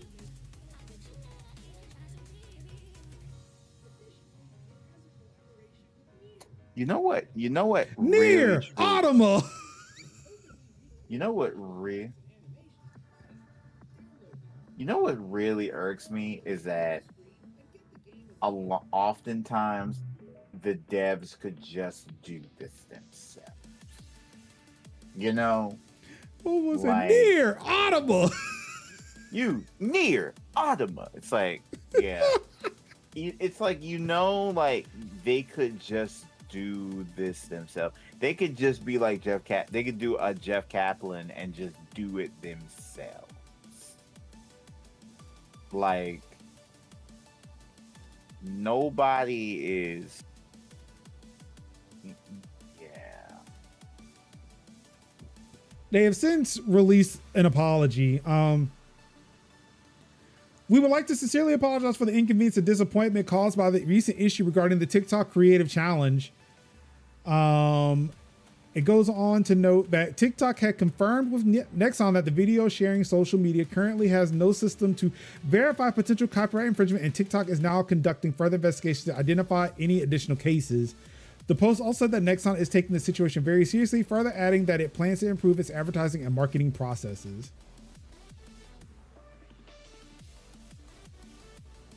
So Nexon didn't create the ads.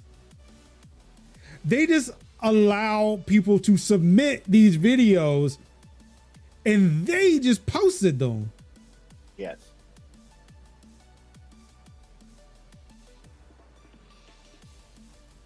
It's giving you should have just paid better attention. Wow.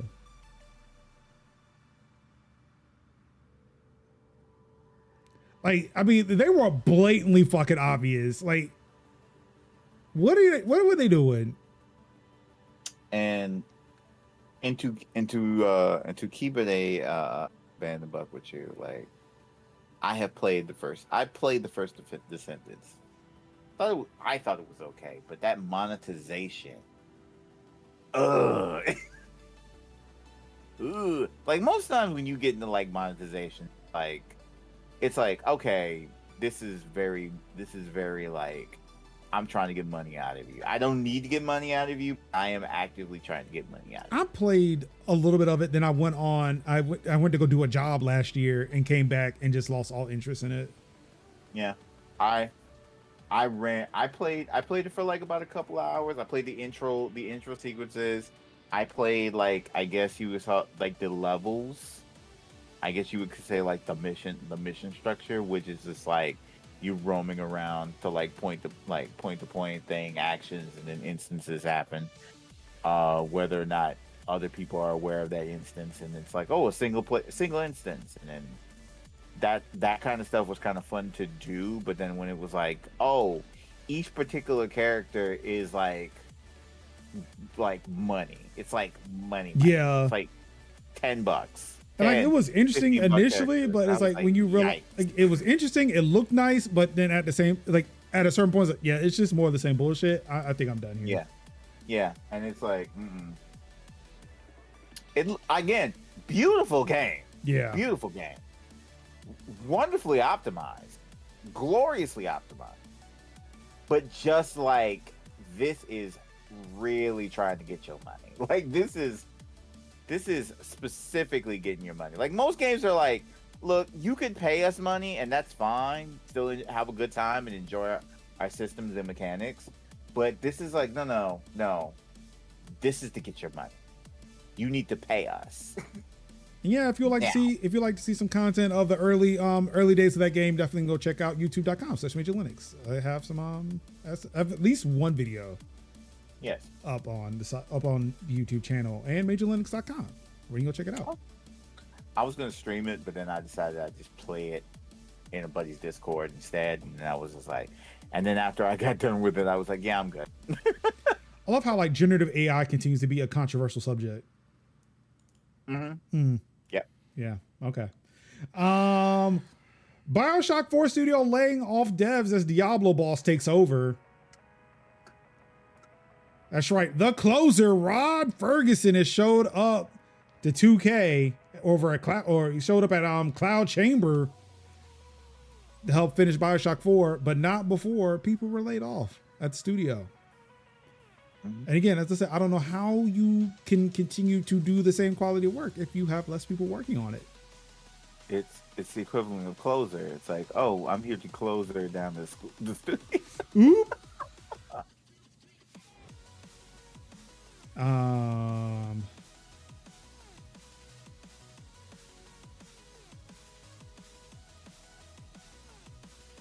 Let's see.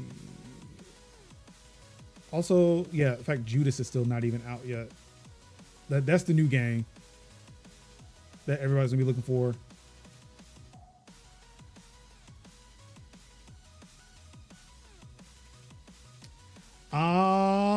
And more bad news, the PlayStation 5 gets a price hike in the US. Yeah, it does. $50 more. $50 more to do what? Buy a PlayStation.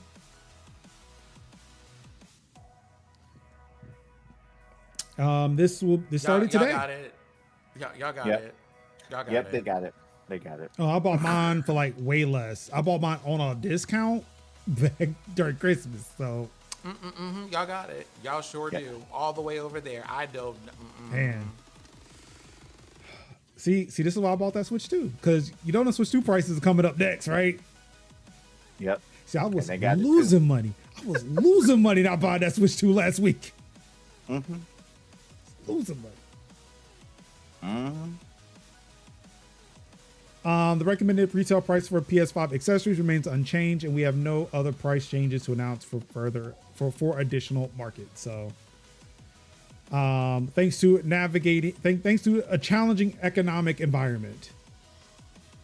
Of course, the liberals' new favorite political darling, California Governor Gavin Newsom, thanked Trump for the PS5 price increase.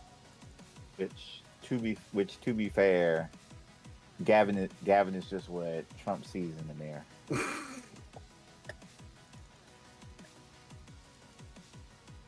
I mean, yes.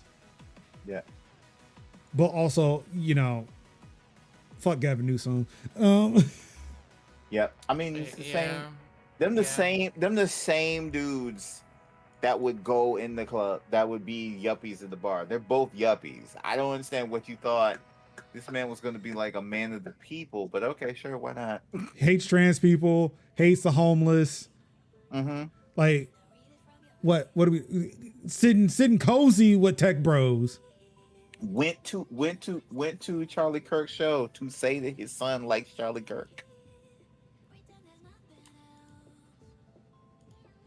Fuck Avenue. That's Again, yeah. I tweeted, geez.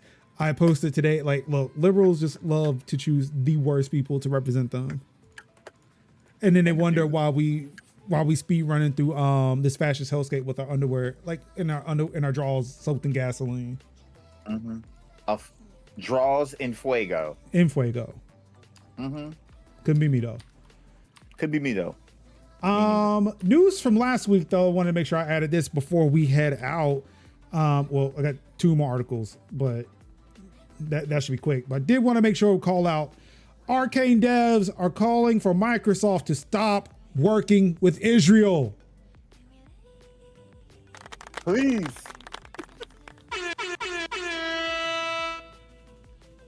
Oh wait, here's another one. Oh no, that one doesn't work anymore. The Vindication one doesn't work, and I'm upset. Yeah. That's my favorite one. Hold on, I'll do it for you. Vindication. An open letter from union members directed at company leadership says Microsoft has no place being accomplice of a genocide. And I only post this because I saw today on my way home that there has been no response Of course not. from Microsoft or Bethesda to this. So, I don't know if we're going to see anything come of it. I hope that we will. There were also arrests, I think, yesterday at Microsoft's campus in Redmond, Washington. There was a solidarity encampment. People were arrested there. This is from the letter. We think that Microsoft has no place being accomplice of a genocide, and as Microsoft employees, we don't want to be part of this sinister project for Gaza.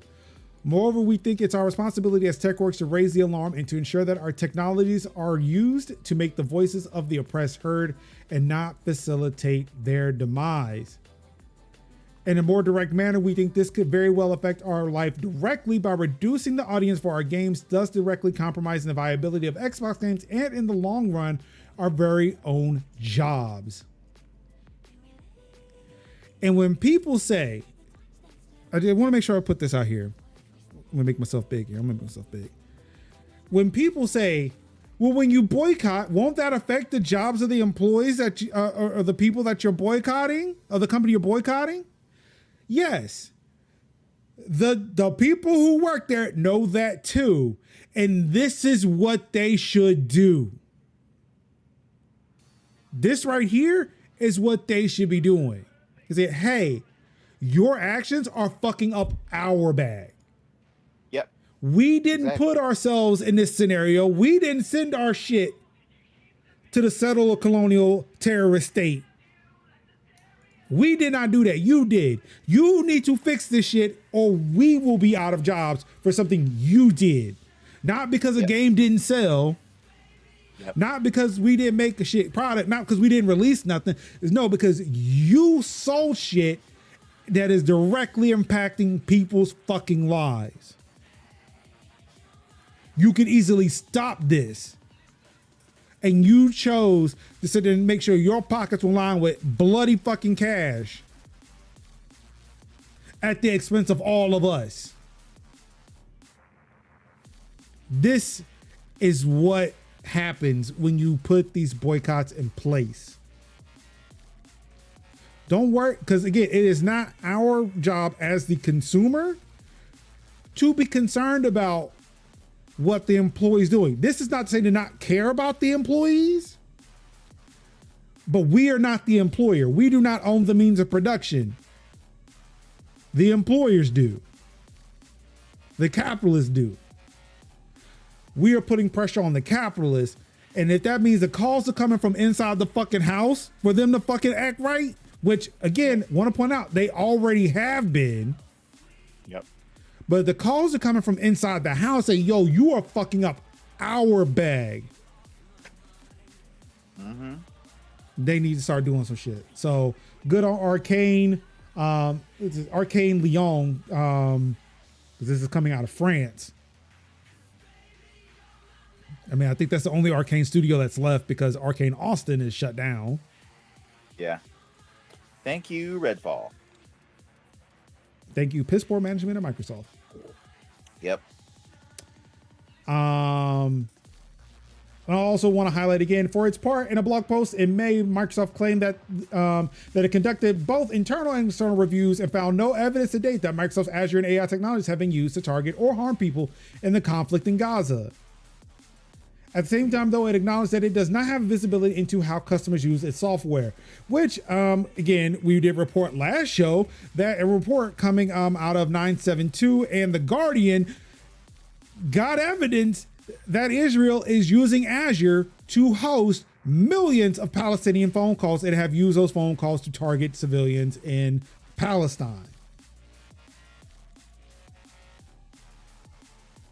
So, yeah.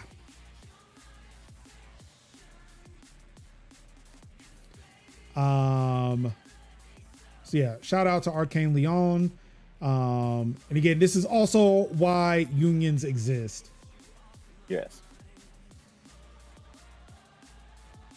Also just want to reiterate, please update your shit. macOS Sequoia 15.6.1 is out and iOS 18.6.2 is out. Please update your shit. There is active exploits.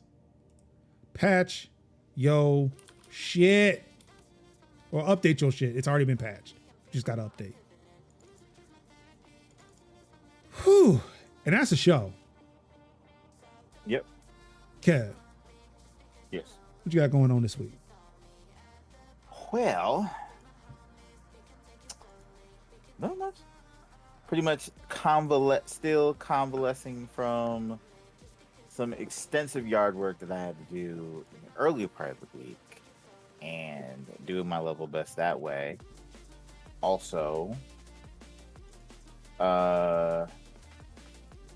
being like the SpongeBob meme with the Squidward meme of watching SpongeBob and Patrick having a good time while other people, and in this context, it's with a game called Discounty while watching all my other homies play it. Well, I have to be like, well, one day, because Story of Seasons is coming out next week. I can't do that and something. I can't do Discounty and Story of Seasons, so I'm going to have to wait. So that's going to have to be put on the back burners.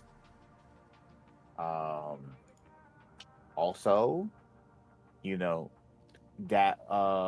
finding time to play into my backlog because my backlog is backlogging. Also, had a wonderful rapport from my doctor. Also last week, shout out to me, A1C is a 5.8.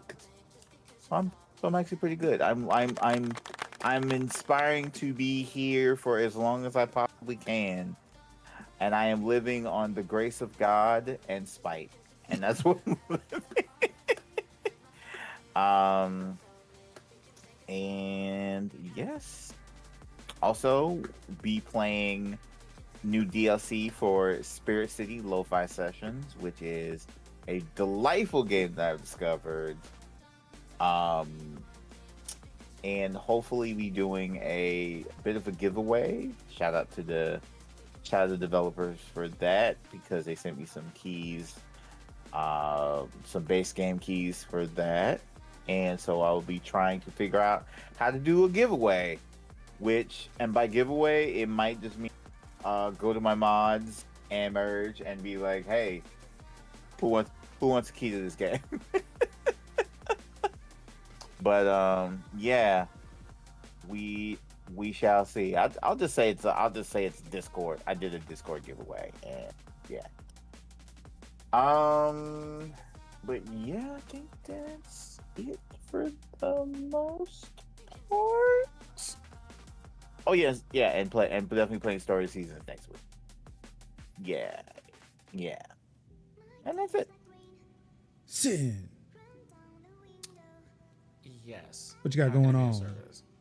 So, organizing notes for this ongoing project as we round out the final weeks for like gathering stuff for phase 1 and doing some crafting stuff. Hopefully heading over to a friend's house to help them with gardening stuff, and I will get to pull up on them with a shovel. Hopefully that will work. Other than that, still reading this book so I can eventually give it back to the library and being like, we got to the end of this week. Payday is around the corner. And then I think I need myself a little trip. I would like to have myself a small beach adventure to round out the warm season. So at some point we're gonna just figure out how to do that and hope that a tsunami doesn't show up, because climate change, anything could happen. I could be in the middle of coming down there and just see a hurricane from 5 miles away. If I do, I'll take a picture. All right. And also maybe plotting for when this Silk Song comes out, how I'm going to stream it, because listen, I gotta do it. It has to be done. It has to be done. I'm not gonna be able to be normal about it, and that's fine. Let's see. For me, I'm going on vacation starting tomorrow. So there will be no hey, last Friday we were supposed to try to get the temperature of how much longer we had in It Takes Two. Unfortunately, I was on call. That was also why there was no show last week. I got called into some work, so I had to kind of get that taken care of. But yeah, that's all done now. Or at least now I'm not on call. So going on vacation, I'm going to a family reunion. So going to go see the firm. Going to see the fam. Not in the club.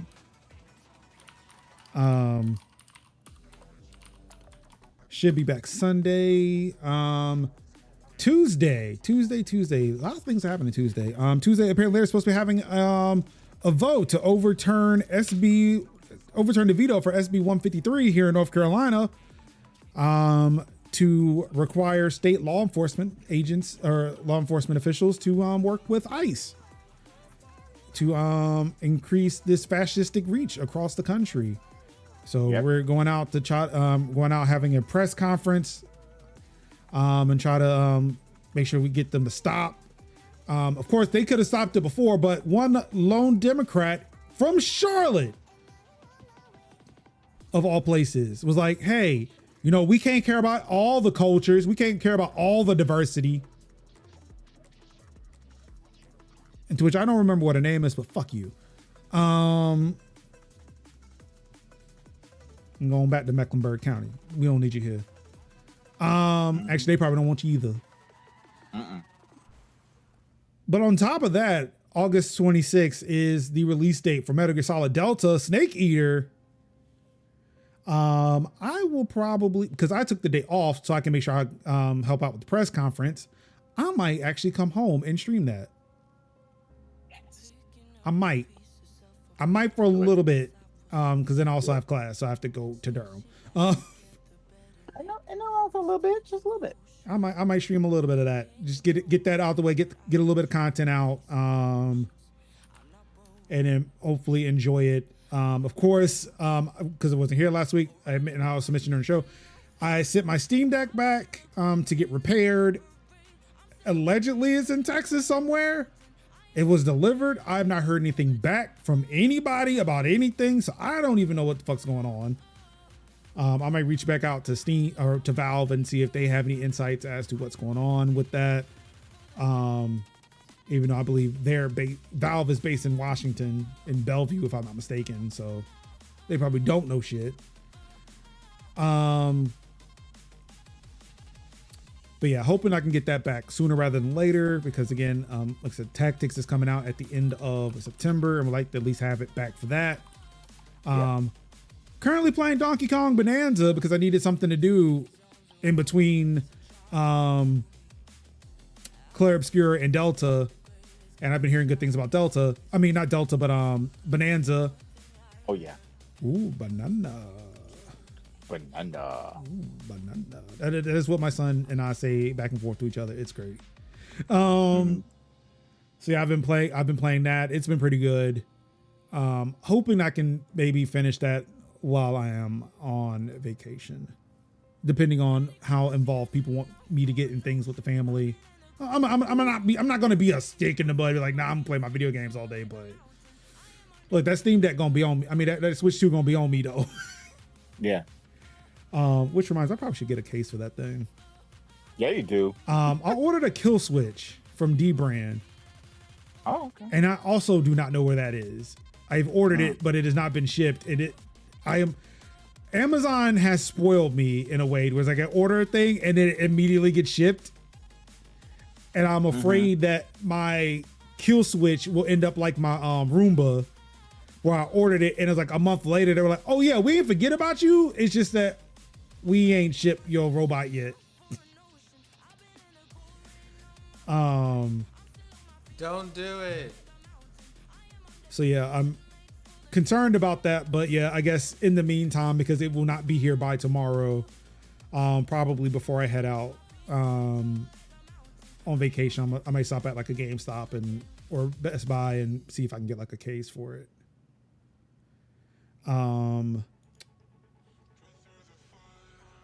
I think that's it. There's really nothing else going on. I just have this emptiness in my life now. I might go get lost somewhere and never come back out and let it slowly take me away.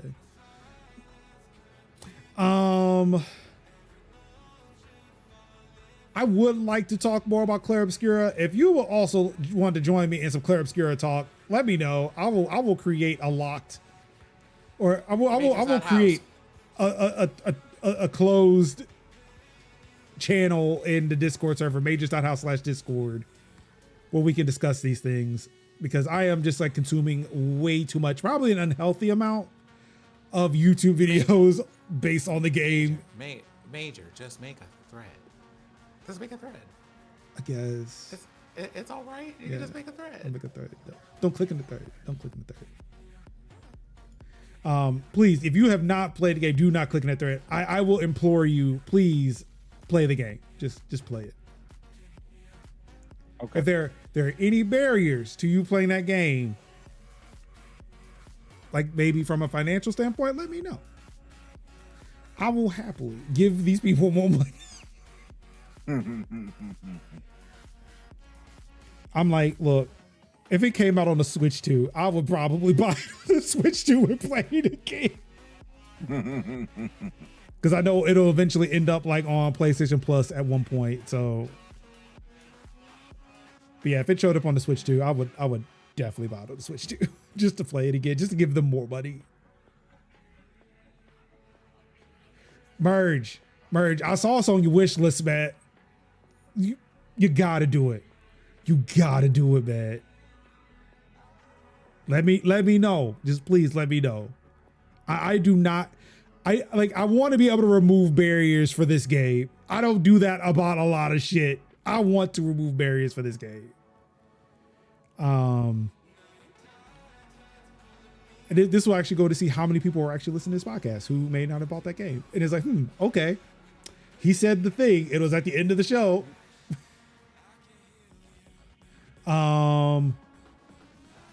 Yeah, you will not be disappointed. And it is not long. That's the thing. For a JRPG type game, it is not long. It is not long, like 20 hours. So yeah. But on that note, thank you again so much, everybody, for tuning in to another episode of Tech Talk Thursdays for August 21st, 2025. I've been one of your hosts, Major Linux, Marcus Summers. Thank you, Kev. Thank you, Sin. Thank you. And by the way, for all of our adults at home, I understand if you don't have 20 hours when you're just like, child, Yeah. I do order delivery because I didn't have time for cooking today. I But get- yeah. also play the game. It's nice. Yeah, just chunks, just nice little chunks. That's how I played it. I didn't sit for 20 hours straight. I played nice little chunks up until this weekend I ain't going. Like last weekend because I was on call. That's when I sat and played several big chunks of that game. My life was transformed. So yeah, just putting that out there.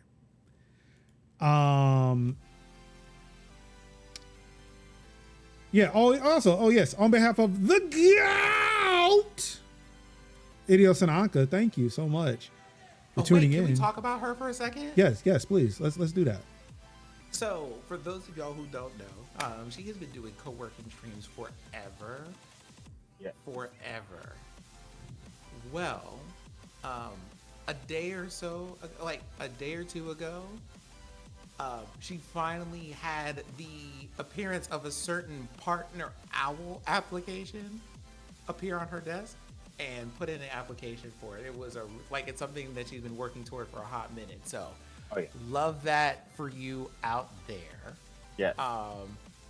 And let's see, if I'm not mistaken, she should be live right now. So, I mean, of course. So, no, she's not. She's actually not right now. Yeah, she's not on. Which, thankfully, old girl needs a break. I mean, what I was suggesting was, hey, we'll just give some love her way while we're doing that. But yeah. Oh, I mean, by all means, feel like she kind of needs to convalesce. But the next time you see her, just, y'all know Anka, y'all are going to be sweet and somewhat chaotic over there anyway, because that's just the energy of that whole stream whenever you're over there. But, she's taking big steps for herself, and I'm proud of her. Yep. Same. I know that we all are, so thought I'd mention that because that was a really cool thing that happened. Now we definitely just need the partner energy over here. Yeah. But her rates have probably just now gone up. Damn. not the. What we need are the baseball jerseys. That's a part of the contract negotiations now. Oh, okay. Are we having to take this to the labor board? Because I feel like we're gonna have to take this to the labor board. We need just because you got checked by your name, don't mean you don't need to. I'm still waiting on my badge. Run me a paragraph. I'm still waiting on my badge. She got to run me a paragraph by the end of the year. Like I'm just saying, like she promised me a badge before she got big on that shit. So be like you send merge. I can merge that motherfucking paragraph right now. Look, it's not gonna change between now and December. Good, knock it out. What are we writing a paragraph about? Game of the year. Game of the year. We're doing the collaborating like the game of the year for DC analysts. Major didn't do it last year because he didn't have a game that he loved last year. No, I ran out of time. I ran out of time. You still could have made that article last year, Major. I ran out of time and ran out of spoons. Also, remember what was happening around that time last year. Major. Right. I just started a new job, so I'm like, let me sort some shit out real quick. Kevin, you already know what the schedule is. Based on that schedule, I'll go ahead and see you with that paragraph in October. Yep. Okay, good deal. I gotta wait till fall for mine because I gotta see what Power Wash 2 is gonna look like because that might be it. We got Power Wash. Oh, that's another thing that's coming out this year. I forgot about that. Yeah. Yeah. Oh, yeah. They dropped the trailer. They basically said, "Hey, the game is like, remember last time we dropped the first game and it was $25? Guess what the new one game's gonna be? $25. Let's go." So look, we know you're worried about certain economic forces at play that could possibly drive up the cost. Right, but guess what? You ain't got to worry about it here. You're gonna skip. It's like we're going up a new engine. They have a hub world. They got a building office. Then they got mementos. Then they have new functions, new like soap mechanics, scissor lifts. And so, like, I mean, everything has changed from the first game to the second, and they're like, yeah, See, it's Even hearing the stuff same like price. that is the reason why I do not want a sequel to Clear Obscure. No. Don't add things. Just give me more of the same. Don't do Right. this to me. And that was the thing, though. I was like, I'm happy with what you gave me. I didn't need a sequel, but then they showed me what was in the sequel, and I was like, I love that even more. Give me that. I mean, look, if you want to I update want- the engine, that's fine. I will buy it off of that. But like, I don't need new shit. Can I just spray water onto thing, make thing clean? Yes. Yes. All right. That's all I need. Yes, but then you can I also still do need it to with get all soap. the extra attachments in water. I need to get all the attachments in soap. Do you have to let me just ask you two as the professionals. Do you have to play the single player mode and to unlock all that stuff for multiplayer stuff? Professionals. There's only one of us here for that. It's me. Yeah. It's me. No, it's like here's how multiplayer works. You can do in the main, I guess we could say like the main story game, you can do 2 players. In like the free play stuff, you can do the 4. That's where you do the 4. So what happens is if you beat a level in the story mode, you can do like 4 player in the co-op. I think that changed in 2. I think that definitely changed in 2. So I guess it's like, I think it's full 4 player co-op in the single player stuff. So yeah. So most of the time when y'all were like running missions with me, I was basically, because I did those on my own because I am a weirdo and I can clean out the entirety of that by myself. But then it's like, oh, you can also but I can also team up and it can be clean. And I'm asking this because I keep trying to buy extra soap or use those options, and it's kind of like you don't have them, and I'm like, why don't I have these? So I guess I need to go and play the story mode of the game in order to unlock those things for multiplayer reasons, like for multiplayer modes of the game. Okay. Right. Yep. So I guess I know what I'm doing until Silk Song. Mm-hmm. So, It says share online progression. Who's I mean, I'm looking at their Reddit posts. They put an FAQ on Reddit. Mm-hmm. And it says 4-player co-op with shared online progression. So yeah. So I'm guessing that's referring to the story mode. Yeah, that's what I'm saying. I'm a weirdo, and I played all these, and I've cleaned all these by myself. So it's just a matter of we just get to the free play and then just like wash away. So we'll go. I just want to be able to buy soap, and I can't buy soap. So I'm going to play the game so I can buy the soap. You can buy the soap. But it's really like you buy the soap for the level. But then but like I say, if you keep playing the game, you just get money. So if you like wash another one, even in free play, you get that money back. So you can literally just like keep doing jobs and keep getting money. Yeah, money is not a problem in that game because I wash the same truck at least whenever I'm bored. I'm just like, I'm gonna wash the van, and I just wash the van, and I just like, I feel better, and then I'm good for it. I've amassed so many hours in that game, so many hours. All right, let's actually try to wrap this up for real this time. Thank you so much, everybody, for tuning in. Really do appreciate it. Of course, if you're watching this live and you would like to watch previous episodes, including our Thursday plays, where we have played Power Wash several times, including our annual, almost like annual at this point, Power Wash and Game Awards. Yeah. Which will definitely be a thing this year, and I will be personally invested in. Yeah. Because, again, I know who I'm betting on for Game of the Year. You can definitely check youtube.com/Major Linux for that, for the videos. If you're looking for the audio for just the podcast exclusively, majors.house/TTT. If you are listening to the archives after the fact, you want to catch us live, twitch.tv/Major Linux, Thursdays, 8 o'clock p.m. Eastern. is where you can find us. Of course, majors.house/discord, where you can join the Discord chat, where we have a myriad of conversations about the stuff that we talk about on the show and other topics relating to open source, free Libre technologies. We do have some political conversations going on, talk about the AI clown shoonery, all that stuff. It's a good time. We even have some memes. So definitely check us out over there. You can hit us up in the socials. They'll be in the description, descriptions and show notes, wherever. But yeah. Patreon.com/DeskTierAnalyst if you would like to support us. Allegedly, I think I'm good. I don't have to worry about some rocky employment situations anymore. They tell us that we're growing now.